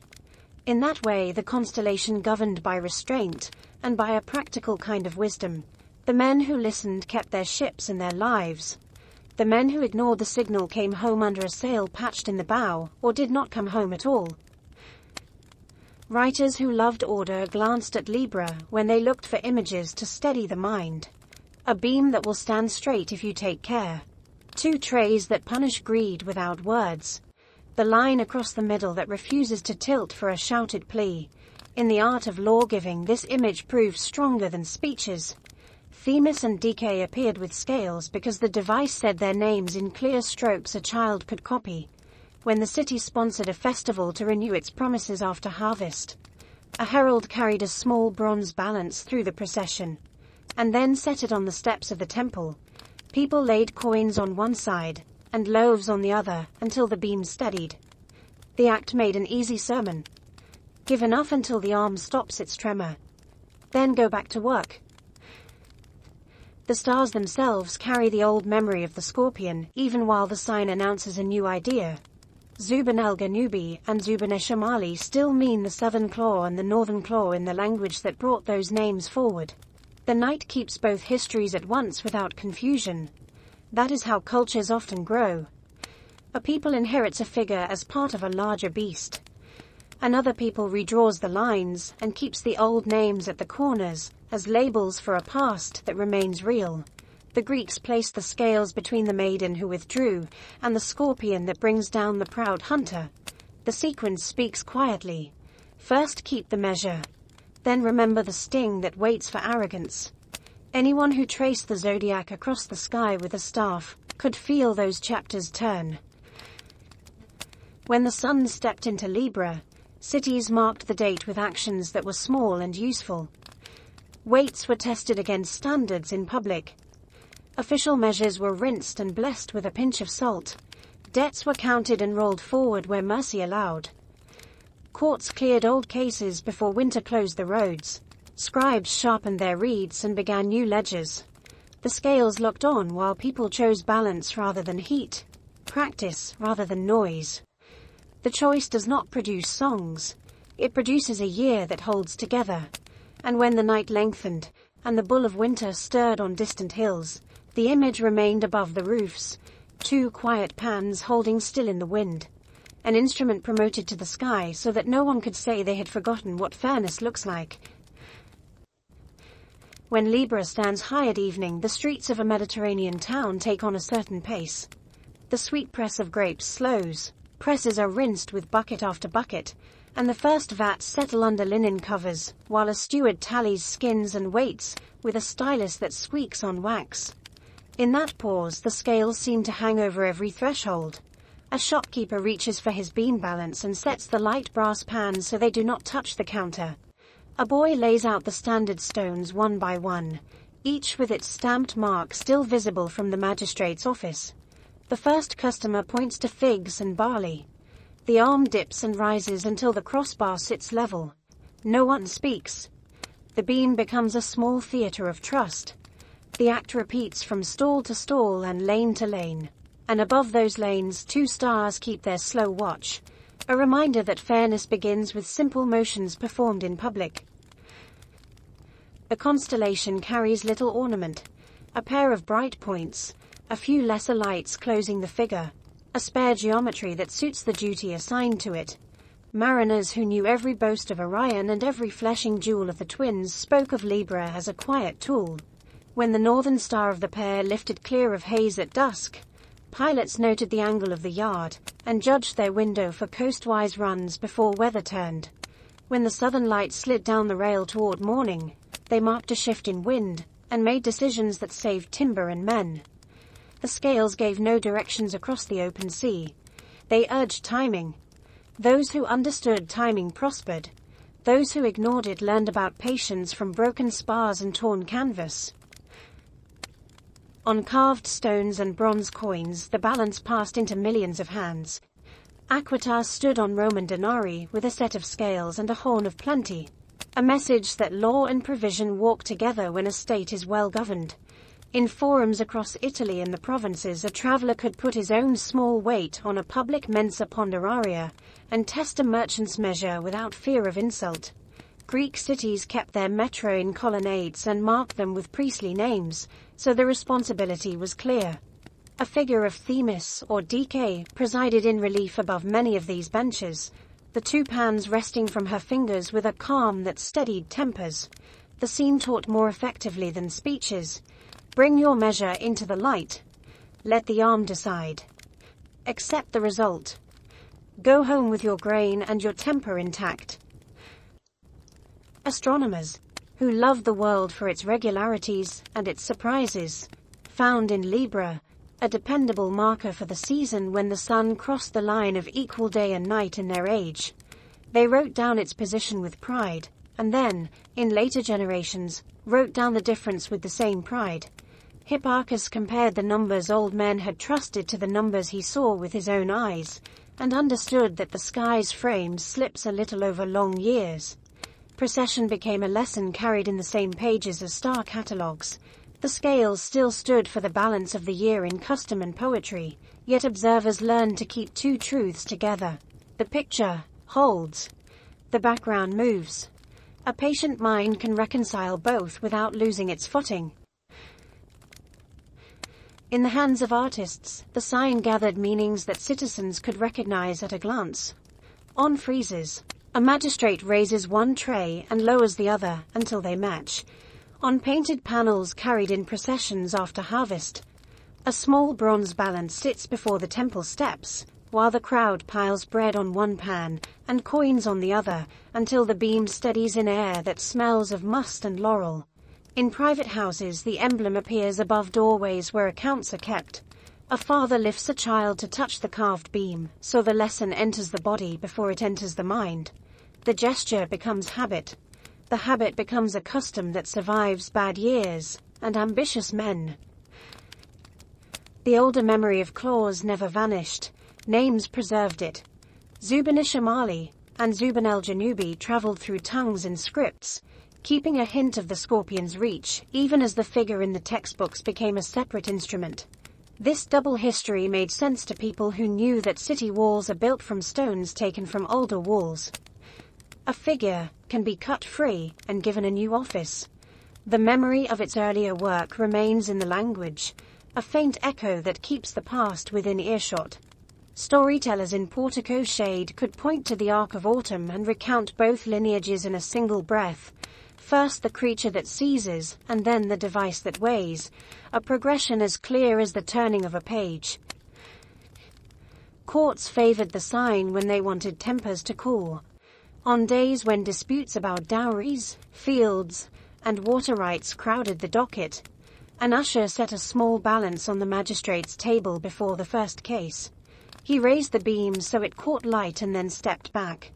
Litigants watched the empty pans settle and, for a moment, recognized that the room had a center that did not belong to either party. Witnesses stood straighter. Scribes sharpened their reeds. The judge began.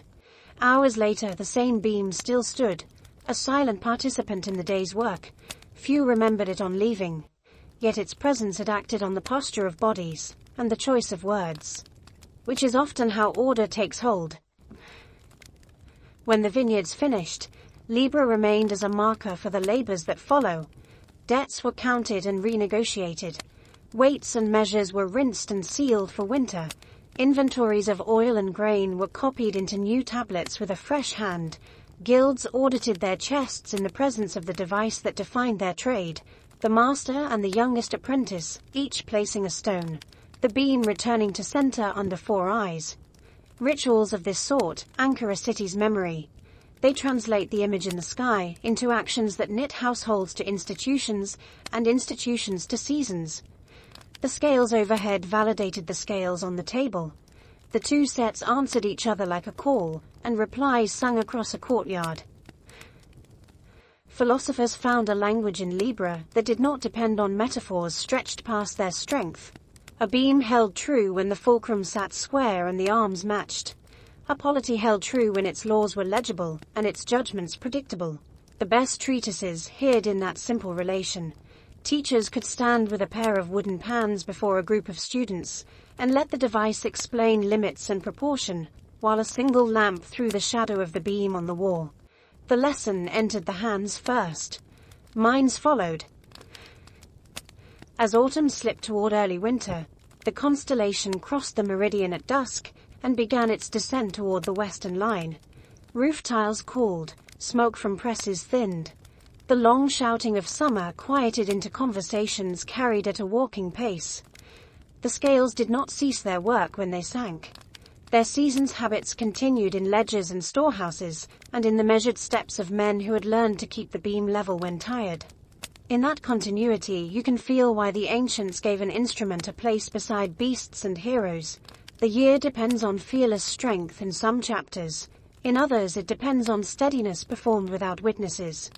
Libra taught the second kind, and made sure the lesson was visible every time the sun came to the border between light and dark.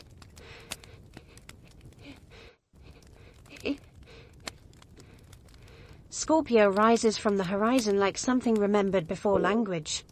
A hooked tail climbs first, then the curve of a body thick with stars. Low in the southern sky the heart burns red, a steady coal that sailors learned at once, and farmers pointed out to their sons. Antares, rival of Aries. A name that tells you how it looks when the air is clear and the night is warm enough to carry voices across fields. The scorpion takes shape in stages as your eyes adjust. A brow forms around Dishubba. Claws stretch toward the west where the year has tipped. The tail bends tight and ends in a sting named Shaula, a word that tastes of sand and heat. The figure is one of the few that needs no help from imagination. The desert people knew it. The island people knew it. The Greeks gave it a story fitted to its weight. Orion drew the story to himself with the stubborn gravity of men who do not measure the reach of their words. A giant and a hunter who crossed seas in a single stride of rumor. He boasted that he would clear the world of every beast. Some versions say he laid hands on what should never be touched and turned desire into an assault. The island of Chios remembers him for a king's errand that soured when the king delayed the promised bride. Artemis appears in other tellings, sometimes companion, sometimes judge. In one strand the earth herself, Gaia, heard the claim and answered without speech. She sent a scorpion from the ground, a creature that carries its weapon behind it, and does not announce its angle until the last step. The meeting reads like a line carved in stone. Orion strides across a flat country at noon. Heat lifts in sheets from the ground. The scorpion comes from a shadow cast by nothing more than a rock. It is small beside him until it is close. Then the weapon matters more than the measure of the bodies. A quick arc. A puncture that looks like an accident and feels like fire under the skin. The giant turns and stamps and fails to find the thing that has already done enough. The poison begins its slow work. In other verses, the creature drives him toward water, and he wades in until the surface closes over his head. Apollo's trick enters at the edges. A brother sets a test for his sister, and asks her to shoot at a dark speck in the sea. The arrow lands true. Orion sinks. However, the line is written. The end keeps faith with the same idea. A man who claimed the right to end all wild lives becomes the example that warns against claims without measure. The gods placed their witnesses where no hand could move them again. Orion received a place among the winter stars. A belt of 3 lights draws the eye, and the sword hangs beneath. Dogs run at his heels. He raises a club into darkness that needs no club. Far away across the river of the sky, the scorpion takes the months he cannot take. One rises as the other flees. The old teachers pointed to that chase, as if it could cool a fever. Watch the horizon at dusk in late summer. The scorpion lifts. Orion is gone. Watch again before dawn in winter. Orion stands bright at the zenith. The scorpion has sunk. Their separation is a geometry of warning. Pride draws its answer from the ground. The answer waits patient and strikes when the hour returns. Antares holds the center with a color that feels ancient, even when you are young. Around it, the scorpion wears clusters like sparks shaken from a forge. The Ptolemy cluster, M7, spills a pale dust south of the tail. M6, the butterfly, lies nearby and opens like a hand. The names came later, but the sight is older than names. On clear nights, a shepherd far from lamps could read the weather in those smudges and feel less alone. Pilots knew the line that runs from the heart to the sting and used it to judge bearings when coasts went dark. The figure guides the body whether you believe in constellations or only in craft. A curve here, a halt there. The road from Antares to Shaula teaches memory by motion. It is enough to get you home across water you have crossed 100 times and still respect. Ancient mouths kept both versions of the quarrel. The one where Gaia sends the scorpion because a man threatens the order of living things. The one where Artemis remembers her office and calls up a creature that can end what she will not forget. Apollo's arrow circles the pair like a gull that will not land. The point is not which god carried the message, but that the ground answered.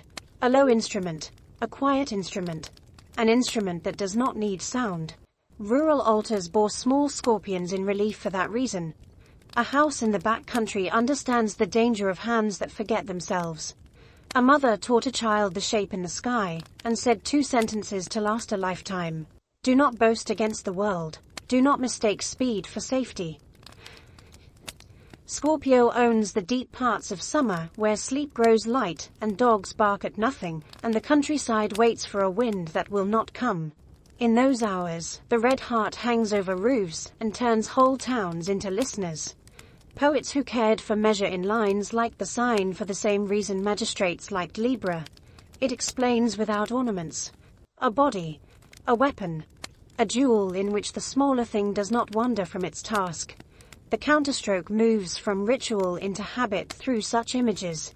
Men who had grown careless with their strength stood in courtyards and traced the crooked line of the tail with a finger against the sky, and felt their voices fall.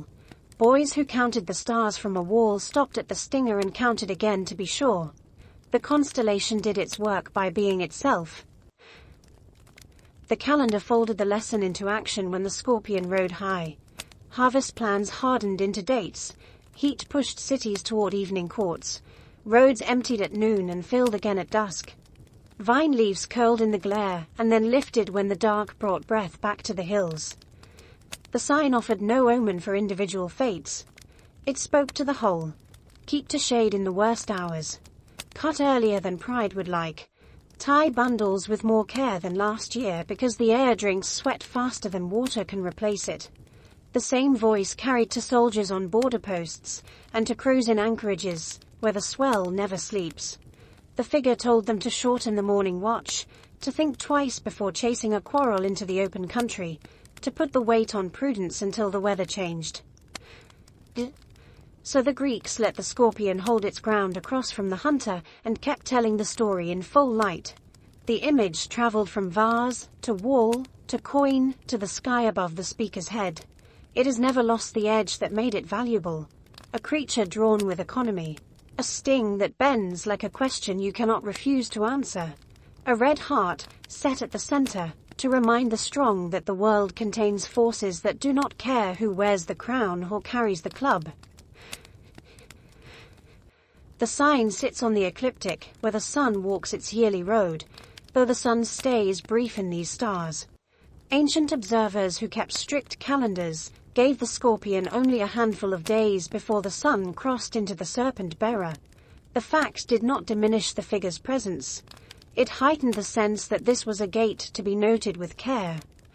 The Milky Way flows through the same region, which gives the body of the scorpion an almost tangible depth on clear nights far from lamps.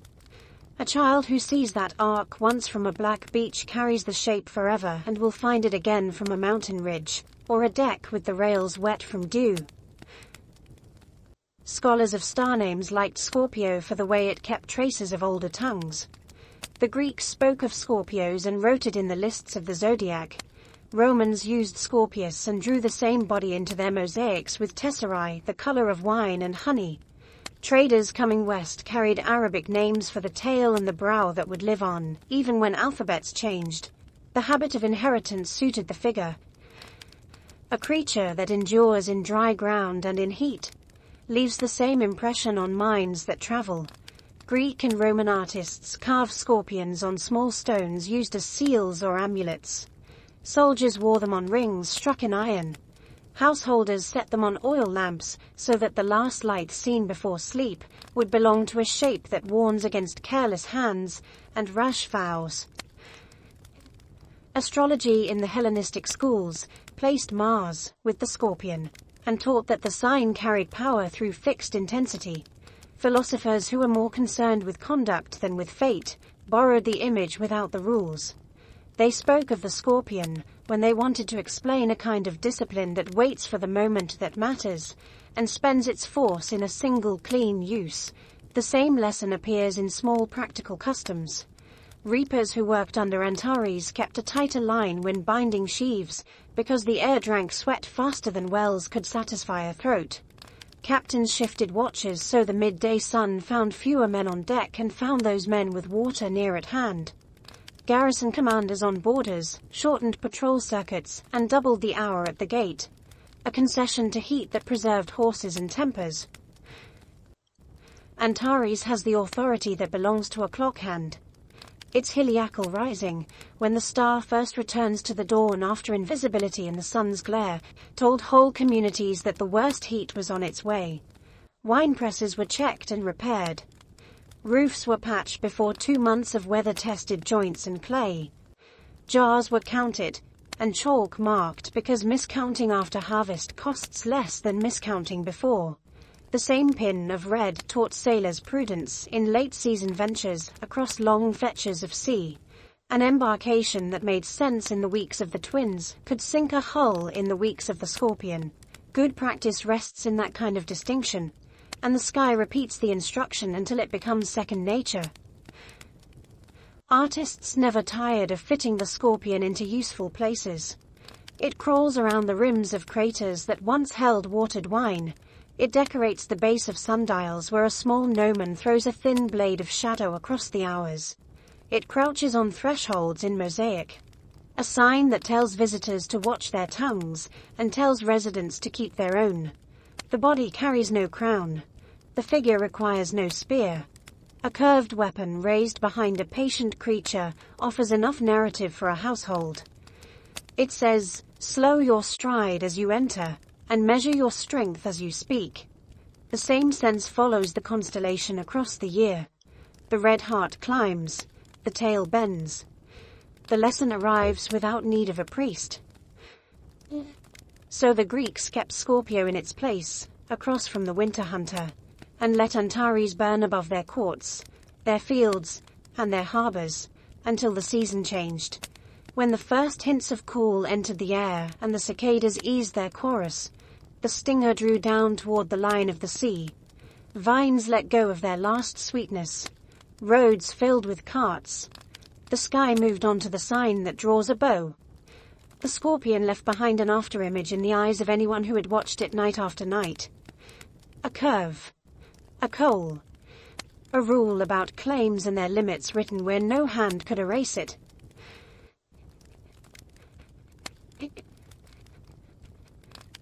Sagittarius comes up along the low southern line when the heat has settled into stones, and the Milky Way spills across the sky like a pale road.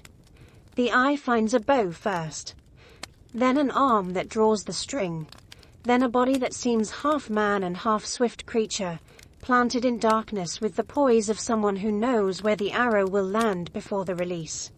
The arrow points toward the red lamp in the scorpion's breast. The whole scene reads as a single sentence written in light. An archer stands on the bank of the Star River and holds a threat at bay. Storytellers gave the archer a name and a home among living hills. They spoke of Crotus, a hunter who grew up on Mount Helicon under the care of Eupheme, the nurse of the Muses, and who learned his woodcraft with the quickness of a boy who never feared weather. He kept the slopes quiet while the daughters of memory sang. He judged the stir in brush before he saw it. He invented a way to mark delight that rooms now take for granted. Hands brought together sharply so the air answers back. The Muses called it praise. Crotus called it thanks. When he ran with the hounds, he loosed arrows that struck where thought had told them to go. When he sat at the edge of the spring below the mountain and listened to hymns, he kept an eye on the tree line and counted how many heartbeats would be needed to stand, knock, draw, and change the mind of any shape that wandered too close. The Muses asked Zeus to honor a guardian who understood song and danger in the same breath. The god answered by fixing Crotus in the sky with a bow forever drawn, hooves or shaggy legs given by artists to show speed, a tail sometimes sketched with a rustic flourish that remembers his woodland blood. Other mouths told of Chiron, the patient teacher of heroes, and let his virtues bleed into the archer's outline, even as his own constellation stands farther south. They remembered a wound that never closed, a poisoned arrow loosed by Heracles that lodged a lesson deeper than any he had taught with words, and the strange bargain that followed when the immortal chose to yield his endless days so Prometheus could be freed. Wisdom, skill, and a justice learned in pain are hard qualities to keep contained in one figure only. Observers who loved clean meanings allowed the archer of the Zodiac to carry that character.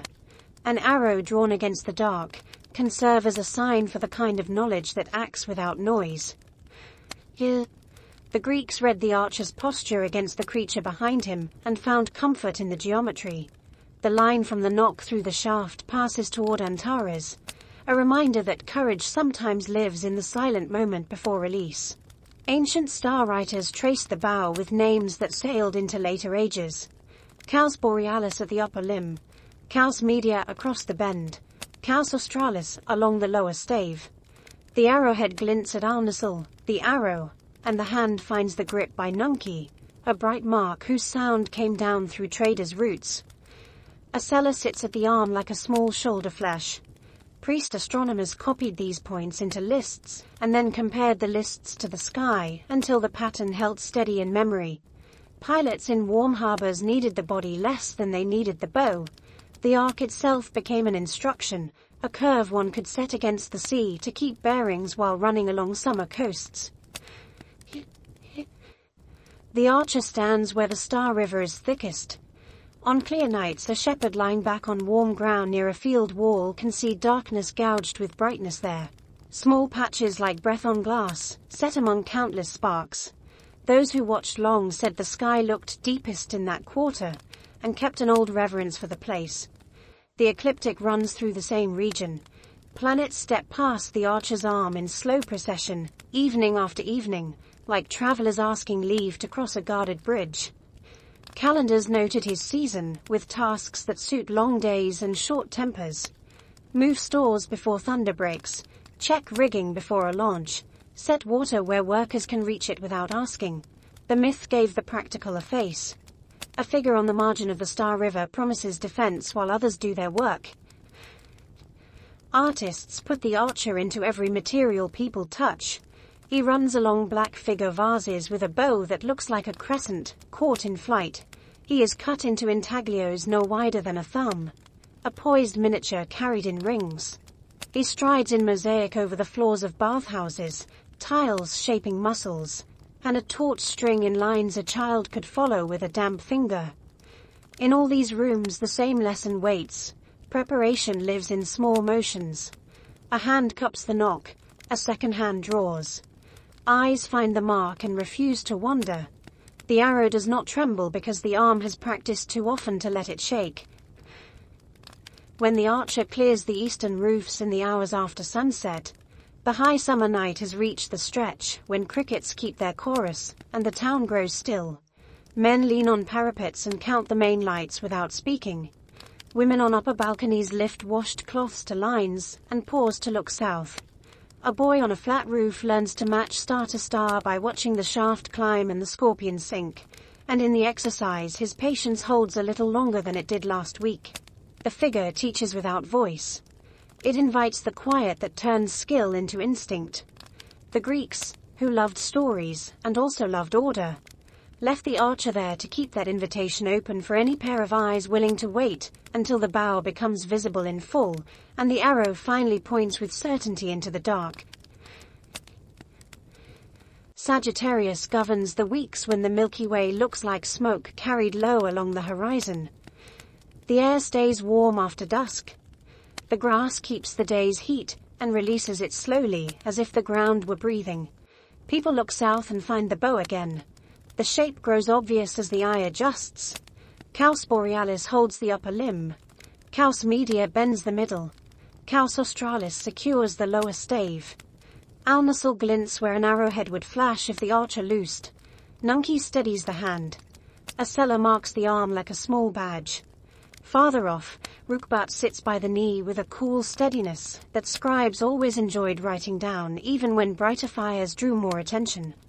On practical nights, a pilot traces a smaller figure inside the larger one, a pot with a spout and a handle picked from these same stars, a compact asterism that later ages learn to call the teapot.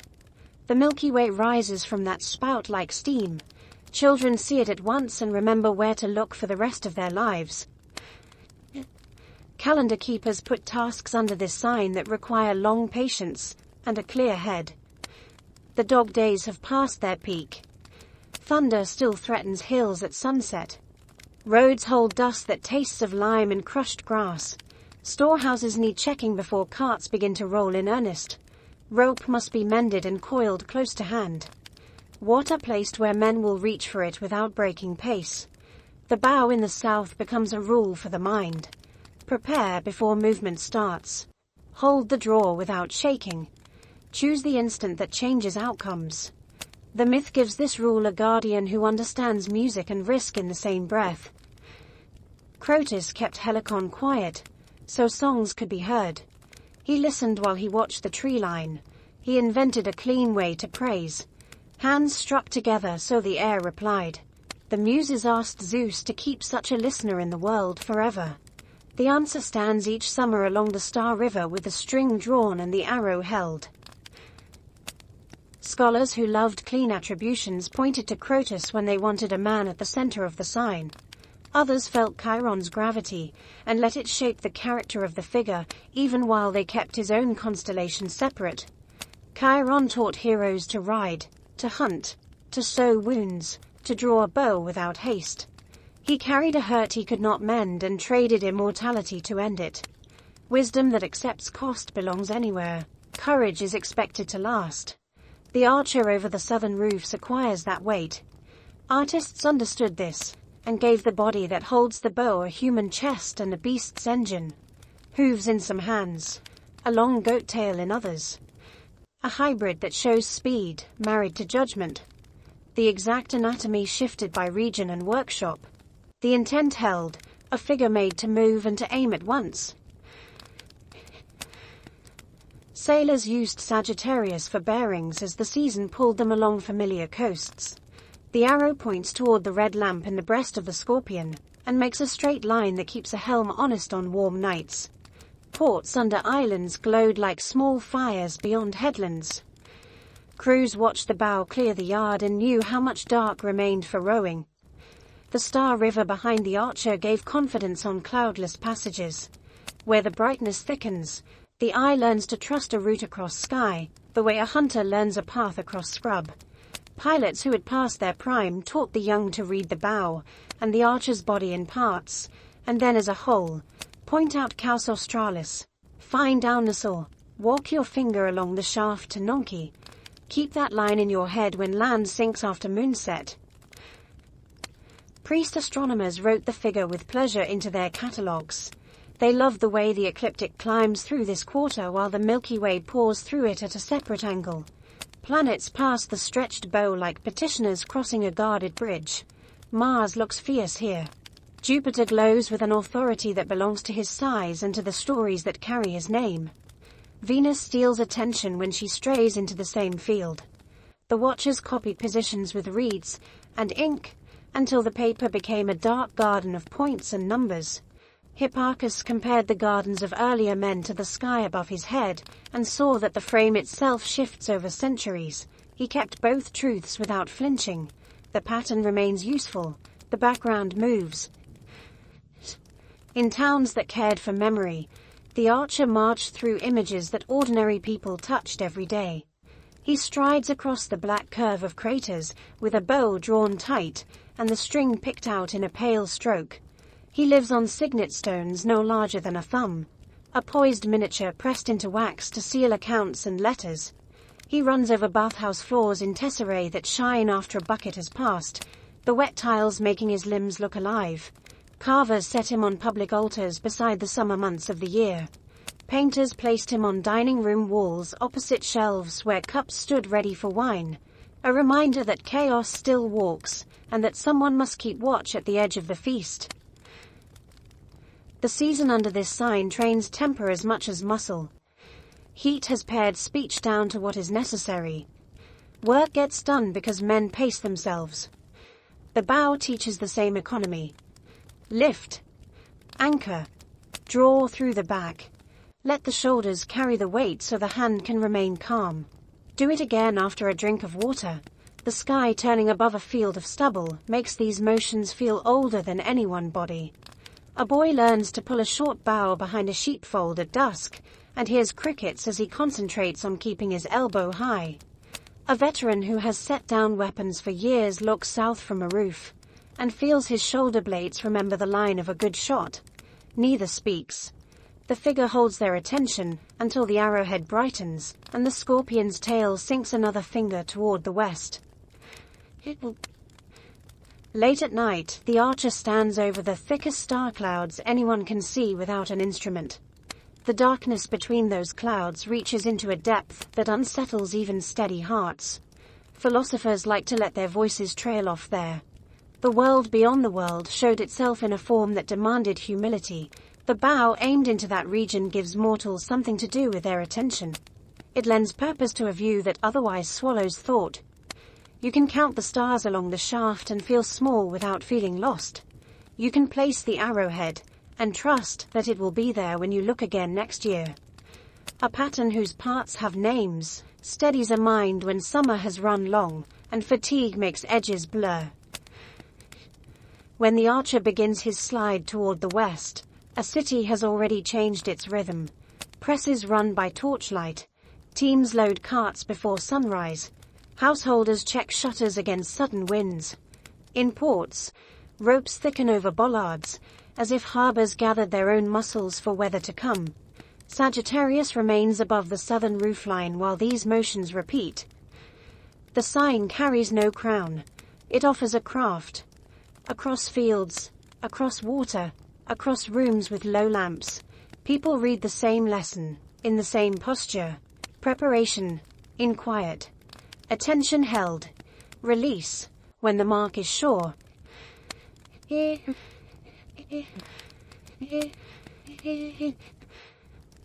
Capricorn rises when the year thins and the fields give off the dry smell of stalks left standing for birds. Evening brings a clear cold that sharpens sound. Roof tiles click as they settle. From the south, a wedge of faint stars climbs in a shape. Old keepers of the sky drew as a broken triangle, the forepart like a squared jaw, and the hind part falling away toward water. Sailors learned the outline by habit. Farmers learned it by season. Temple calendars fixed great days to its ascent. The sun reached its lowest noon in these stars for generations of Greek and Roman time, a turning so steady that geographers named a whole band of Earth after the creature. The Tropic of Capricorn runs across maps like a stitched scar, a reminder that the solstice once stood there, and that men keep a name even when the heavens shift by slow degrees. The goat that enters the river kept watch over this pause in light, and over the work that winter demands. Count the jars again. Seal the lids. Mend the net. Write the tally with a careful hand before the new year empties it with fresh need. Story circles to a day when the order of heaven failed. Typhon rose from the earth like a mountain torn loose and given legs. The monster carried a forest of snakes for hair, and a voice that broke stone. When he climbed the skyline, gods who had ruled by effortless gestures felt their hands go light. Olympus, emptied in a rush. To save their lives and scatter their tracks, the immortals changed their forms as they ran. A swan beat its wings over reeds. An ibis lifted its long bill from the mud. A cow kicked down the riverbank. Pan, whose hooves had wrung laughter from the hills of Arcadia, reached the water's edge with the pressure of the monster's breath in his back. He plunged forward, and in the plunge his body learned a new shape that answered the need of the hour. From the waist up he kept his goat's strength, the horned head, the shag of the neck, the chest built for a shout.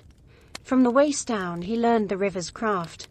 A tail scaled and quick, a swimmer's engine, a line through the current that left no wake.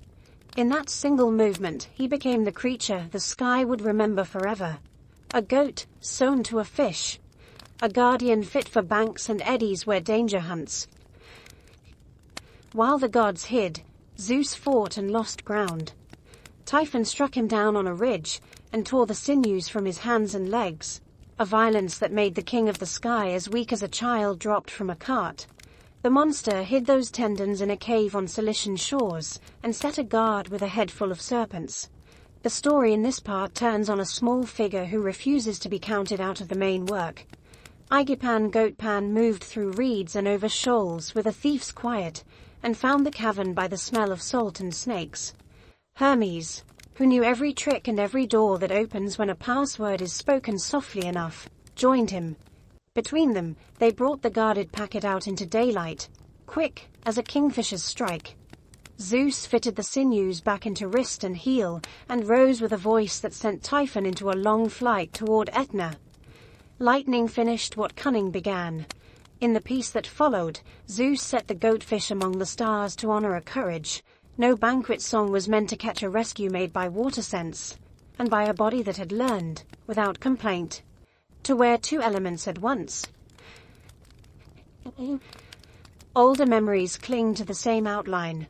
The figure on Babylonian tablets is Suher-Mashu, the goatfish, pressed into clay in the age when scribes wrote the year as a braid of seasons, and the sky as a round tablet with wedges for signs. Traders carried that beast west with their weights and their god names, and the Greeks gave the old image fresh work in a crisis they could recite at the hearth. The Romans then let the sea-goat keep his place at the hinge of winter, and peopled the month with rites to Saturn, god of sowing and stored grain, green boughs in the forum, and open hands at the tables of the poor. In houses hung with ivy, children learned to point out the low wedge of Capricorn, and say the word that binds story to season. Turning, men of figures recorded the solstice against the same group, Even after Hipparchus proved that the equinoxes and solstices creep along the ecliptic through the centuries, names held because names carry habits, habits held because they keep granaries from lying, and ships from leaving in a foolish wind. The sea, goat stars have a spare grammar that trained eyes enjoy. At the tail shines Deneb al-Gadi, the tail of the goat, a steady white that marks the hind edge where the imagined body sinks into dark. Near the head stands Al-Judi, a double to the naked eye on very clear nights, 2 points, grazing close, like a pair of horns, set side by side. Along the upper line glows Dabi, the butcher, a name that wanders through tongues and suits a season when households cull herds for winter meat. Nashira hangs on the back with a quiet light. Later lists call it the bringer of good news, a sound borrowed from traders' speech that pleases listeners, even when scholars shake their heads at the exact path of the word. The figure is faint. It rewards patience. Children learn it by first finding the bright water bird to the west, and the square with wings above, then slipping down to the goat whose hindquarters are already in the river. Once seen, it becomes a companion of long nights, a modest sign that does the work of marking hours without demanding a crowd. Another thread binds the goat to a story of care given in secret. When Zeus was a hidden infant on Crete, a goat called Amalthea fed him with her milk while the Curetes beat their shields to drown his cries. One day he grabbed at her horn in play and snapped it. The gods set a charm on the broken thing, and made it the cornucopia, a horn that pours grain, apples, and wine without end. Greek images place that horn in many hands, Tyche in cities, Demeter in fields, yet the memory of the goat remains in the shape of the constellation that rules the stores at year's end. The line from the cave on Ida to the wedge of winter sky is short once you see it. Care breeds abundance. Abundance needs guarding. A creature that can graze a cliff in summer and swim a flood in autumn is a fitting emblem for that duty. Capricorn's place along the sun's road gave it a governance beyond a single tale. When the sun entered the goat, households took stock and crowned a few days with license and gifts during Saturn's feast. Then the plain work resumed. Oils were counted, ledgers closed and opened. Nets were laid out of the wind to dry, their knots stiff with salt. Shepherds checked low stone walls for gaps before lambing. In harbors, skippers looked south, where the sea-goat kept his steady station, and measured two things at once: the time of year, and the mind they would need to cross it. The sign speaks in a tone people trust when years run lean. Endure. Prepare. Change shape when the river leaves its banks. Hold to the rock when it falls again within its bed. So the Greeks let the sea-goat keep the low corner of the sky, where water meets earth, and where the year decides to turn. The figure carries no spear. It carries a lesson about survival that travels well from clay ledger to temple frieze to a pilot's night watch. A goat that learned to swim brought sinews back to the hand that throws thunder. The image preserves that fact without embroidery. On rooftops stamped with frost or in courtyards washed after a storm, eyes find the spare triangle and the faint tail star, and remember how rescue can come from a quick mind and a body willing to learn a second element when the first one fails. Capricorn rules the hours when breath shows in doorways, and the first frost bites the edge of a cistern. The sign rises in a clean sky that makes small sounds travel. A cart axle speaks all the way down a lane. A dog shakes once, and the collar rings like metal. This is the portion of the year that people mark with instruments, as well as with stories. A priest stands beside a gnomon at noon. The shadow stretches to its longest point on the paving. Chalk fixes the reach with a straight line. Tomorrow the mark will be shorter by a finger. The turn has begun. Calendars kept in temple rooms take a fresh column. Account boards in houses take a new tally. Men check jars in cool rooms and count again. Oil, grain, salted meat, wine left to carry a month. The sun sits low at noon. The day releases light carefully. The night gathers it again with open hands. The sky helps the hand that measures. Near the goat there is a small cluster that looks like breath on glass. In very dark air, it is easy to mistake for a blurred star. It is a ball of ancient suns bound like bees on a branch. Later books call it Messiah 30.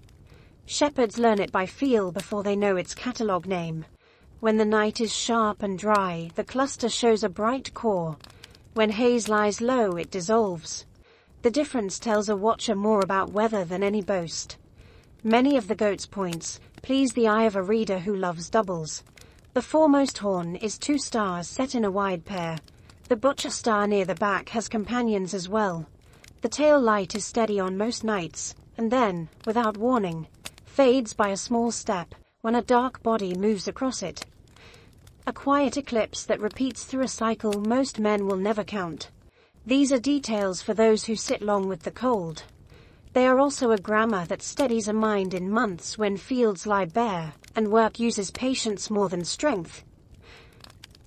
City life folds the same steadiness into custom. The Romans kept a week of festal ease as the sun reached its low place. Saturnalia. Doors open. Masters exchange seats with servants. Dice rattle in public. Cooks carry platters through streets stacked with loaves and pork and greens. Children shout a single greeting at strangers, and are answered with a gift. The old cry carries through courtyards and markets. Io Saturnalia. Laurel hangs over lintels with coloured wool. Lamps burn longer than wisdom approves, and still the stores do not empty because thought has been put into storage for months. When the week ends, the city cleans altars and sweeps floors. Weights come back out of cupboards. The scales go on counters. Measures are tested near the forum bench. The year does not repair itself by magic. It repairs because habit survived pleasure. Capricorn holds the corner while this happens. The goat has taken the river. The tail keeps the current. The 4 quarters hold the bank. Power borrows its signs from the sky. Augustus chose the goat for a badge on coins and standards. His astrologers looked at charts and found the creature rising at an important hour in his making. The emblem went abroad in silver and bronze. A small sea-goat swam over the heads of soldiers and through markets where hands changed money for grain and oil. The message was simple. A ruler who knows when years turn. A ruler who can cross 2 elements. A ruler who watches stores and keeps the river from taking the field. The image reached where speeches could not go. It taught in pockets and on the palms of the poor. Centuries pass, and the coins outlast the men who spent them. The goat still looks up from a grave of dirt in excavations and says the same sentence in a voice of metal. The star figure stands low and faint. Sailors value such modest signs because they signal time more than direction. When the goat clears the line of the sea in the first hour of evening, wise skippers shorten their plan. Long, open crossings sleep until spring. Crews throw extra lashings over cargo and check oar thongs twice before dark. The Artesian winds have given up the field. Now come blows from quarter and calm days that trap a hull among swells. Pilots learn routes that creep along shore and add harbors to the map of a week. In that craft, the sea-goat becomes the friendships keep for years. A small wedge over the rail. A message that says wait or move in short steps. A lamp at the edge of caution. Houses inland read the same message in other work. Shepherds bring ewes to sheltered folds and mend low walls where a fox could press. Vintners drain dregs from the last jars and leave them inverted until the smell of sour is gone. Potters lay their wheels flat and clean the rims with a strip of wet cloth. Scribes close ledgers for the year and begin new ones with careful strokes. It is in these rooms that the old story about broken horns and giving hands holds its place. Amalthea raised a hidden child. The horn she lost became a horn that pours. People keep that shape near cupboards as a promise that thought and care will bring another year to the table. The goat in the sky and the horn on the shelf speak the same language from different heights. Capricorn stands between the water-bearer and the fishes. Winter moves under these 3 signs like a river through cut stone. The goat enters the stream first because he knows the bank and knows the current. The one who follows carries water across land and sky without spilling. The last swims below the surface with a cord that keeps two lives together. The order matters. First the turn, then the carrying, then the crossing. Greek eyes learned those chapters as children learn the turns of a well-worn path near home. The sky was an atlas and a manual. It was also a memory palace. Hands that had pressed the solstice shadow into chalk returned to the same roof at dawn weeks later and saw the next figure rising with a jar at his knee. Philosophers had no trouble finding a lesson under the sea-goat. They preferred clean rules tested against ordinary life. The figure offered several. Change shape when you must in order to preserve what matters. Rescue can be quiet and still earn the place of honor. Storage is a virtue when it keeps hunger away from the house. Strength survives winter when it accepts limits. In porticos lined with cold columns, teachers set out such points on tablets, and then let their students breathe steam and think. The sky above them gave consent. No thunder, no omen. Only a modest wedge of stars lifting, and a night that asked for fewer words, and more endurance. When the days begin to open by minutes, you can feel the sign season loosening its grip. Frost holds only in shadow. Air moves through streets again. Dogs sleep in the sun against walls that face east. The goat slides toward the west in the early part of night, and steadies the thought that drove the month. The turning has held. The stores have lasted. The river is still in its banks. The next shape waits with a vessel ready. The year is a craft, learned in sections. Capricorn keeps one of the hard sections and dignifies it. A small set of stars does that work in a sky crowded with brighter figures. It is enough.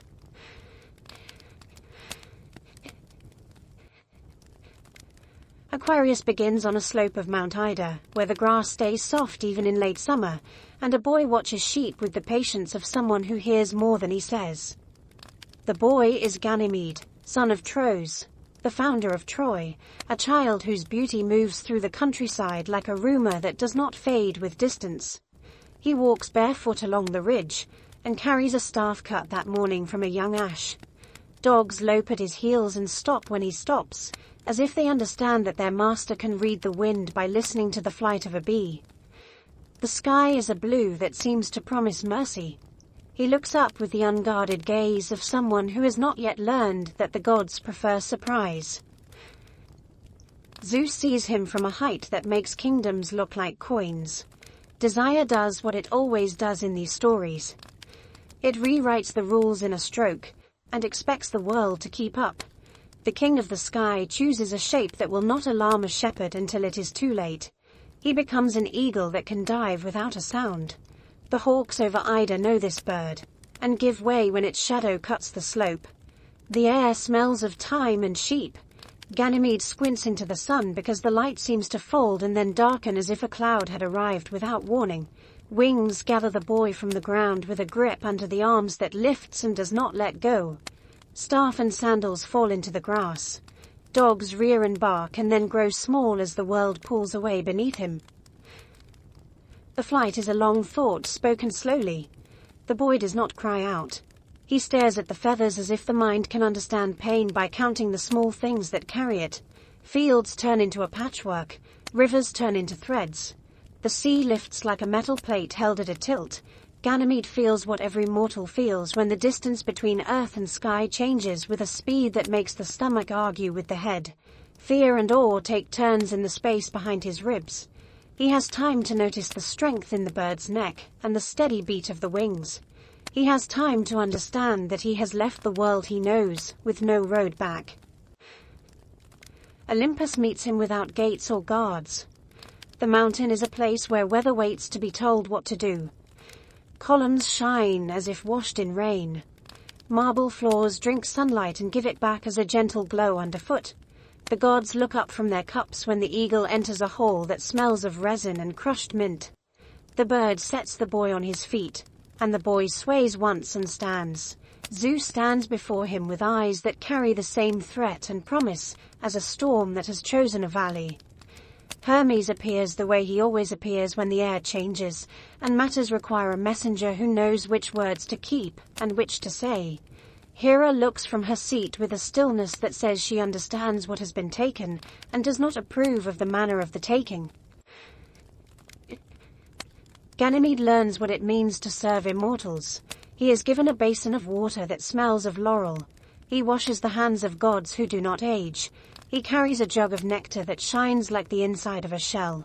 He pours with emotion so calm that even Aries lowers his voice when the boy passes. He replaces Hebe in some tellings, or serves beside her in others. A detail that changes with the singer yet never alters the sight that mattered to the ancients. A mortal child moving among divine chairs with a vessel that never empties, and a face that never shows fear. The cup he lifts is the same cup that will become a stream of light in the sky. The posture he learns in the hall is the posture the constellation holds forever. The world below asks for an answer. A king in Dardania counts the days, and does not see his son return with the flock.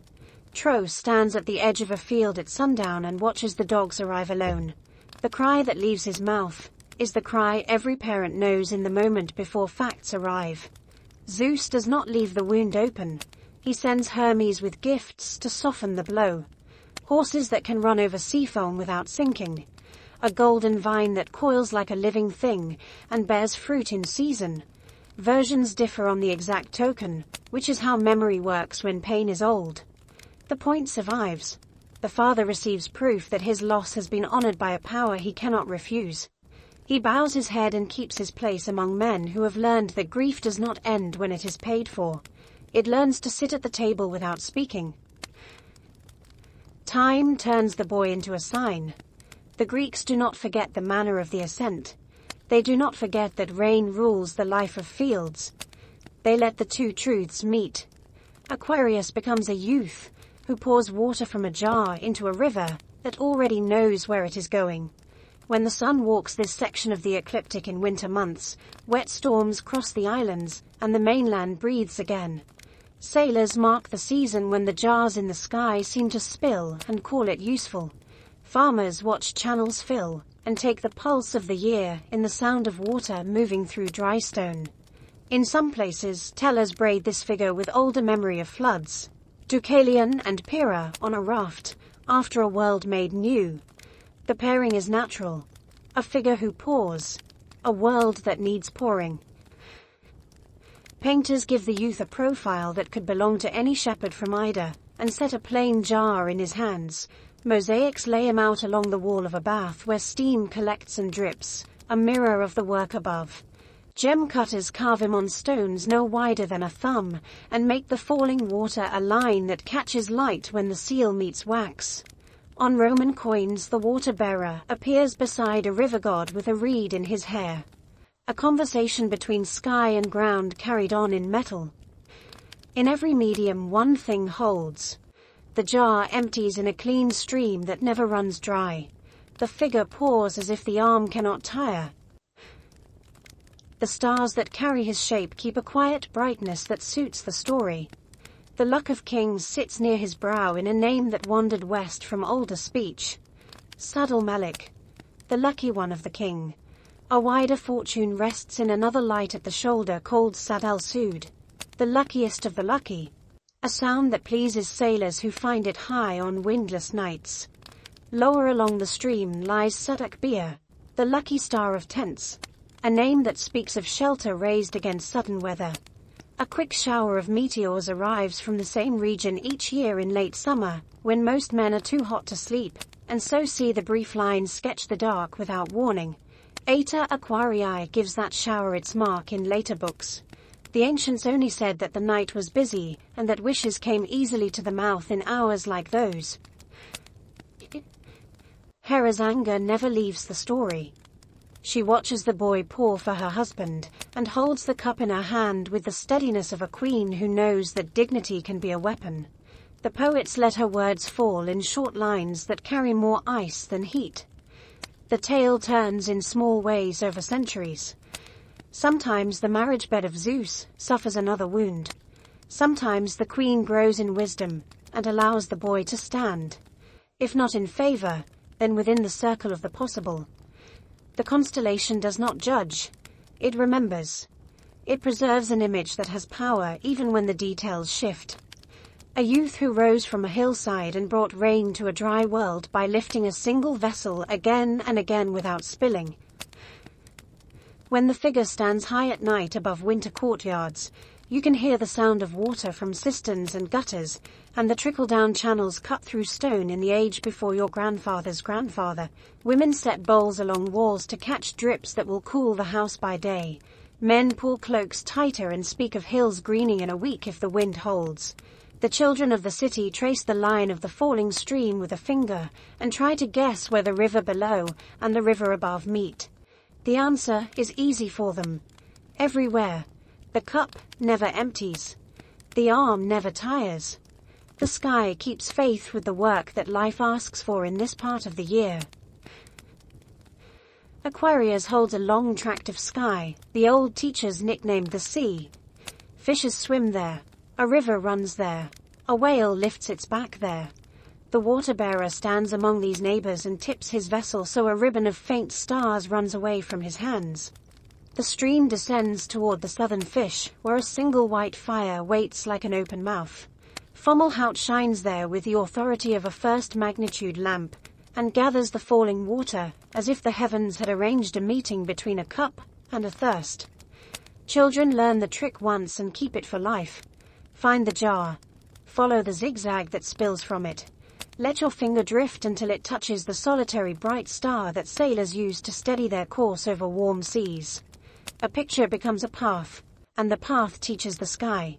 The jar itself forms a small pattern inside the larger figure.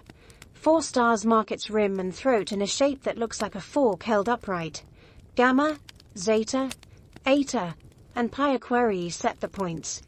Ancient lists give one of them a name that leaves no doubt about its duty. Hydor, water. From that little cup the flow begins. A chain of dim lights that takes patience. The bearer's leg holds a clearer marker. Delta Aquarii gleams with a name that sounds like bone and gate. Scat, leg. A star you can count on when haze erases the fainter stream, and you need to regain your place. Farther along the figure, the eye finds other steady lamps that watch over the shoulder and back. Each has carried the luck names that came west with traders from an older world. Those names are household charms whispered aloud as families move across flat roofs to sleep in cool air while winter rain knocks on channels below. This sign reached Greece already old. On tablets pressed beside the lower courses of the Euphrates, a great figure stands with a jar and pours water that becomes the rivers of a country.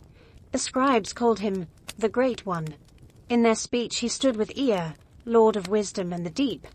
The water was not an ornament, it was law. It arrived in season and made cities possible. The image traveled with weights and wine and tall stories.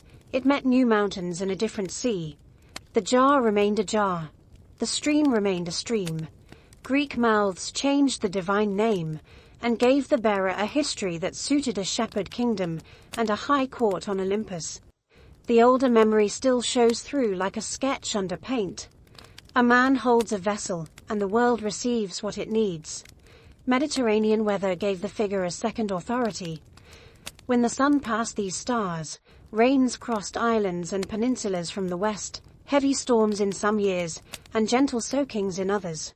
Farmers open sluices cut in dry stone, and watch channels wake with a sound the heart never forgets. Cisterns filled. Caves breathed damp air. Olive roots drank until trunks held a coolness that would last through spring. The season had signs on the ground to match the signs above.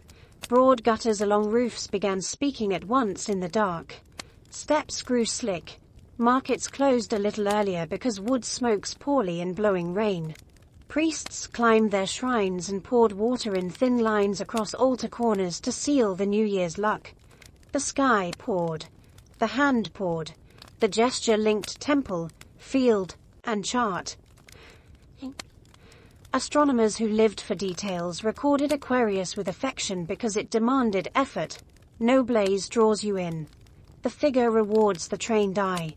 They wrote that the constellation belongs to the larger set, first written down by Ptolemy. with a pride that scholars still feel when lists survive wars and bad kings. They mapped the crooked thread of the stream. They set down the jar stars in the right order so a boy on a roof could fit the pattern without argument. They noticed that a distant cluster sits inside the lines like a puff of breath on a window. On fine nights, it is a grainy pearl. On dull nights, it disappears. They learned to expect swift visitors from this quarter. In the heat of late July, long before midnight, faint streaks begin to arrive from the tract near the water-bearer's leg and jar. The southern delta Aquariids send those lines. Old men who never learned the parent comet still taught children to watch from dark beaches where the sea makes its own steady music. Artists placed the youth with his vessel in rooms that always needed water. Bathhouses set him in mosaic where steam collects. He strides along a wall with a jar that never empties while attendants carry real amphorae past his tile feet. Houses hung with winter greens set him over basins in courtyards. The painted stream looks as if it could fall into the real pool that catches rain from the roof. On coins he stands beside river gods with reeds in their hair, their hands out to receive the sky's gift. Parchment calendars copy him into the months when jars are checked for cracks, and springs run loud in gullies that were dust in high summer. A city reads itself in such images, and keeps customs that reach the stomach before they reach the ear. Draw water early. Share with a neighbor whose cistern sits low. Carry a cup up the stair to the old man who cannot take the slope in rain. Sailors borrowed the sign for timing. The bearers of cargo knew the weeks when the west would send long bands of cloud and a sea knocked into short, steep waves that break oars in patience. They watched the jar lift over the eastern line after dusk and counted nights until the first strong gale of the season. They shifted voyages from open water to coasting runs. They tightened lashings and accepted the smaller profits that come with prudence. A helmsman who had lost friends did not need omens to tell him what weather does in these months. He wanted a picture that answered the ache in his stomach with a rule he could follow. The jar pouring into the fish gave him that rule whenever the watch called out the figure's rise. The myth tied to the figure never hardened into a single lesson, which is why it kept authority. It told of a boy taken up and given a vessel that never runs dry. It told of rain that arrives when the land goes quiet under bare vines. It told of a father who receives gifts he had not asked for and learns to live with a new kind of memory. The sky held all of that without anxiety. In one version, the stream that falls from the jar saves a parched field. In another, it becomes the very flood a city fears when river walls fail. Human beings recognized both faces and adjusted conduct. A mason set his course by it when he widened a channel before the storm season. A magistrate set policy by it when he ordered grain moved inland from a low warehouse before the first strong tides of winter. The water-bearer does not speak in riddles, he pours. The world learns to receive, and to plan. When Aquarius climbs to the meridian on a clear night in the heart of winter, the towns below offer small signs that the figure has done its work. Laundry hung at midday dries by lamplight, because the air holds chill and damp. Hearths burn lower so smoke will not hang heavy under roof beams. In the dark, a child counts the bright stars at the rim of the jar and traces the crooked stream as far as little eyes can see. The mother finishes a cup and listens to water move, in a runnel behind the house. The father checks a roof pot along the parapet, and tips it so the basin will not overflow. Above them, the youth continues his motion with the patience that only the sky can manage. One steady arm, one shining cup, a duty that keeps its shape through storms and years.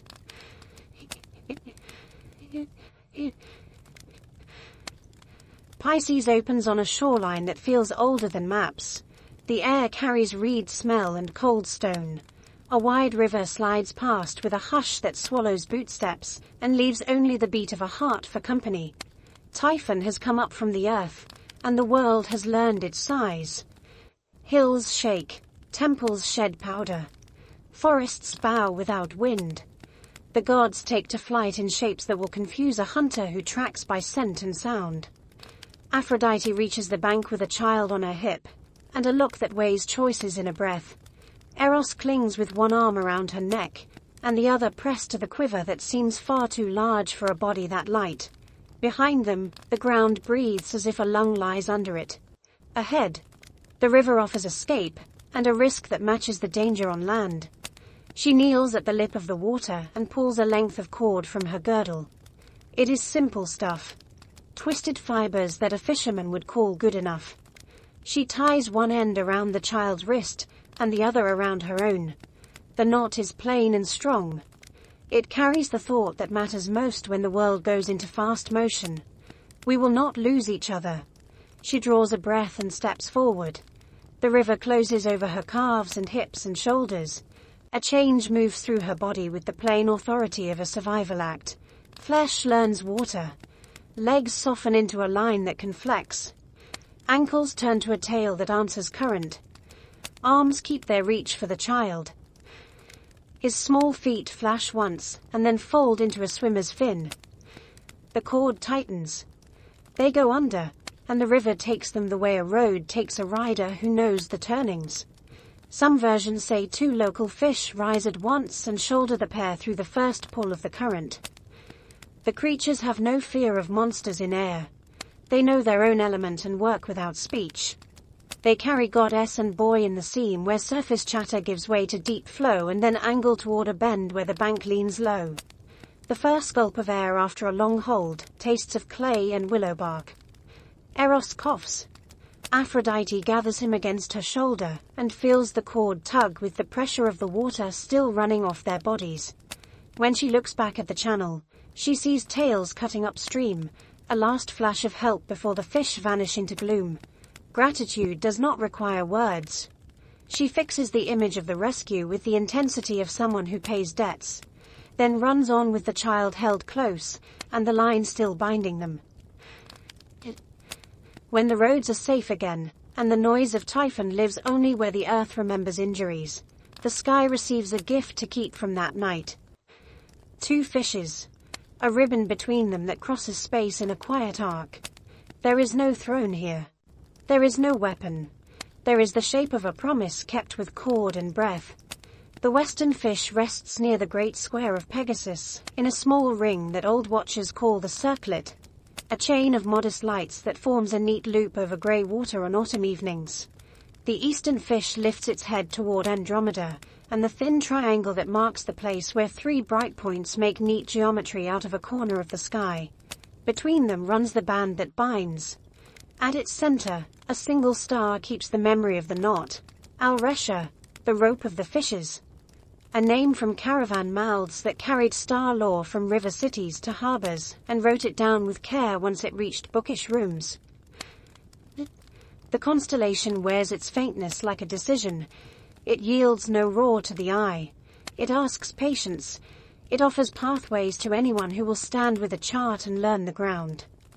Start at the corner of Pegasus, where Algenib holds the east of the great square. Drop toward the circlet until your eyes catch the little ring that fishermen fathers teach to their children from flat roofs. Walk the ribbon eastward, until the knot star steadies the hand. Lift along the line to the second fish that leans toward the chain of Andromeda. A sailor who can do this without lantern light can find a harbor mouth in fog that only the sea understands.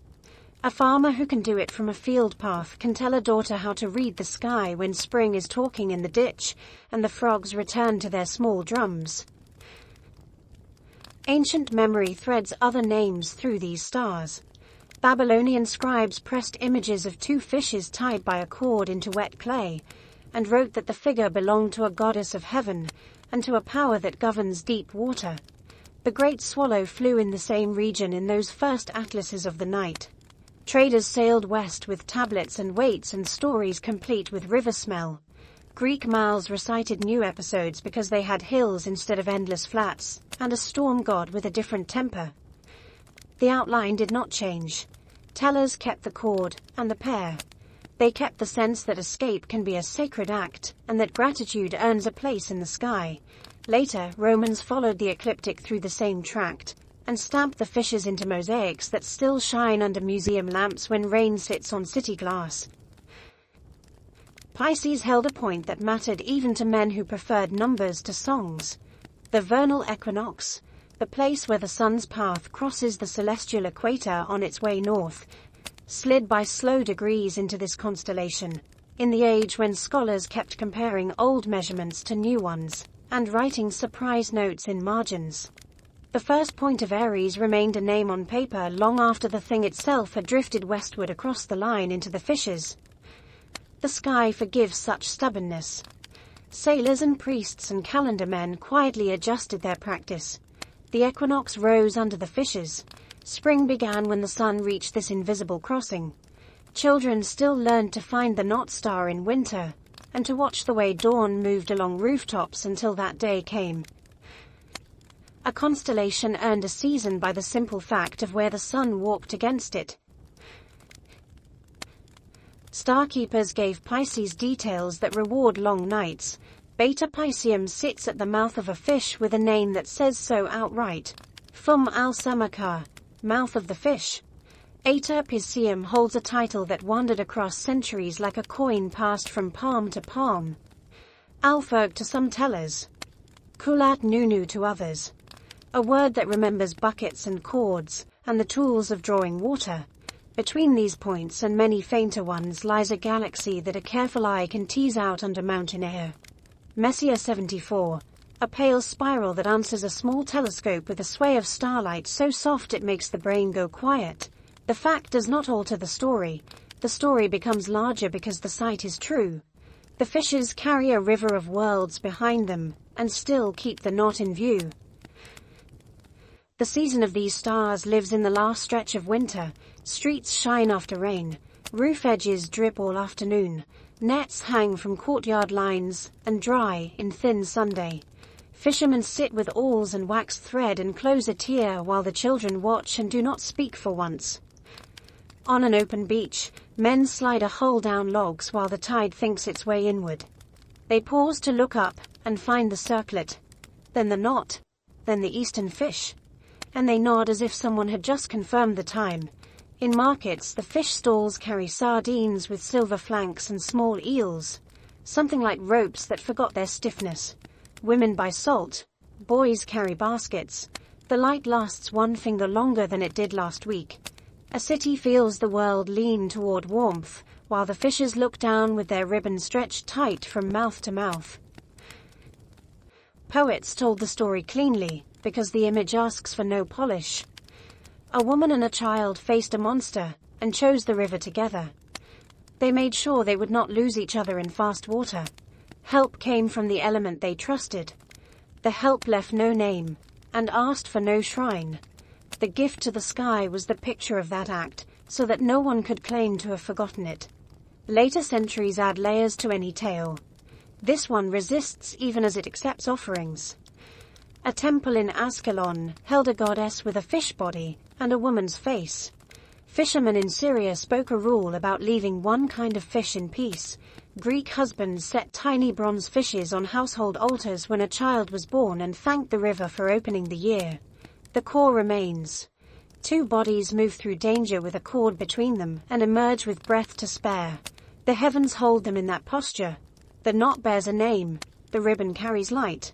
The river runs through the months toward spring. Pisces holds the last reach of the zodiacal river before the year swings into new light. A dim tracery that calls for patience from the eye and rewards it with a map older than most cities. The ecliptic runs through these waters between Aquarius and Aries, and the planets pass here in slow procession during the weeks when roofs still glisten after rain and fields pull in the first warmth. Watchers in port towns learned the figure by landmarks that never fail. The western fish keeps its small loop of lights, the circlet, above grey horizons on autumn evenings, and again at dawn in late winter. The eastern fish lifts toward Andromeda's chain and leans on the sky's geometry near the great square of Pegasus. Between them the binding runs, an angled thread that joins the pair and carries a single named witness at the knot. Al-Resha holds that place with steady, pale fire. The rope of the fishes in the speech of men who carried charts along caravan roads and sea lanes. From the knot, a practiced finger can trace the sun's invisible crossing in March, the point where day and night take equal shares. Greek astronomers discovered that this gate slips through the constellations by slow degrees across long centuries. In their own age, the vernal passage sat among the fishes, so calendars and rites took their cue from this tract of sky, and the name of the old first point of Aries lived on paper, while the event itself had drifted into Pisces. Hipparchus set the rule with observations that matched and defied memory at once. The sky keeps its shapes. The frame moves. Hellenistic star lists placed the main lamps, and then filled the figure with humbler lights that farmers and sailors come to trust more than bravura. Beta, at the mouth of a fish, carries a name that says so in clear words. Fulm al-Samarka, the fish's mouth. Eta holds titles that wandered across ages and outlived dynasties. Alferg in some ledgers, Kulat Nunu in others. A memory of buckets and cords and water drawn from depth. Between these points lies the faint smudge of a distant spiral that later catalogues number among their trophies. A breath of soft radiance that appears on high mountain nights when the air has the clarity of cold stone. Men without instruments learned different trophies here. They learned roots. From Alresha, they walk their eyes along the ecliptic, to the bright head of Aries at Hamal, and use that line to teach boys the path of the sun, the order of months. The reason fields stir when frogs begin their drumming in canals. Pilots who ran coasts in the dark pressed the same lesson into their bodies. Find the knot. Hold the thread. Lift to the next torch. On seas that test nerve and memory, that is how you bring a hull to a river mouth at dawn, with your crew still ready to row. The sign carried meanings that households could use. In late winter markets, the fish tables crowd the lane with bright scales and quick hands. Nets hang under eaves and take the thin sundeck.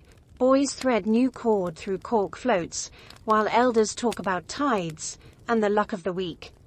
Women carry salt in baskets and check jars for leaks. Priests mark the evening when the equal day approaches by rinsing altar corners with water poured in narrow lines. City fathers read out promissory notes that come due at spring planting, then fold mercy into the sums when a river has run high and left silt in doorways. Across the same weeks, the planets step through Pisces, as if they were travelers using a ferry. Jupiter, whom the schools gave lordship here, sometimes rules this reach with beneficent pace. Venus finds honor here as an exalted guest in the books of the astrologers, and brightens an evening so completely that even those who do not care for rules look up and speak her name. The sky and the hand work together during these passages. An omen for the cautious is simply a pattern made visible. Men nets before the shoals arrive, turn soil while the water still sits in the furrows. Launch coasting runs under a moon that will give you a line to steer by until the river mouth opens. Art kept the pair, and the cord, wherever people needed to be reminded that bonds carry bodies through fast water. Pompeian floors show two fish with a band between them among grapes and dolphins and anchors. A domestic sea that glows when morning light enters a triclinium. Lamps cast the same outline in warm clay over the mouths of oil, and send it into rooms where winter gatherings last longer than wisdom suggests. In late antique synagogues and churches, a full wheel of zodiac signs circles a central figure, and Pisces rests in its place, with the ribbon drawn true. A meeting of older skycraft and newer faith that says more about seasons than about quarrels. Coins from busy harbors show a single fish arched over legends of safe voyages and fair measures. The kind of small metal sermon that passes from palm to palm faster than proclamations read aloud in a forum. The image enters habit and stays there. A mother teaching a child to tie a cord does not point to the sky, yet the knot bears a name that any star reader would recognize. Season closes its hand around the figure, as winter leans toward release. The rains ease by inches. Hills show a first green that spreads like spilled dye. Carts begin to move inland with saltfish for towns that have waited through hard months. Plows bite in ground that smokes at sunrise. On still evenings you can hear water run under street grates, and count how often it pours and falls. Above that sound, the fishes hold their places. The western loop hangs over a horizon with a color like pewter. The eastern head reaches toward the chain of Andromeda, where the great stories of rescue and return take their turns as spring deepens.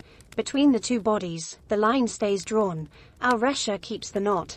That single point carries a lesson that farmers and pilots and magistrates have all used in years that demanded endurance.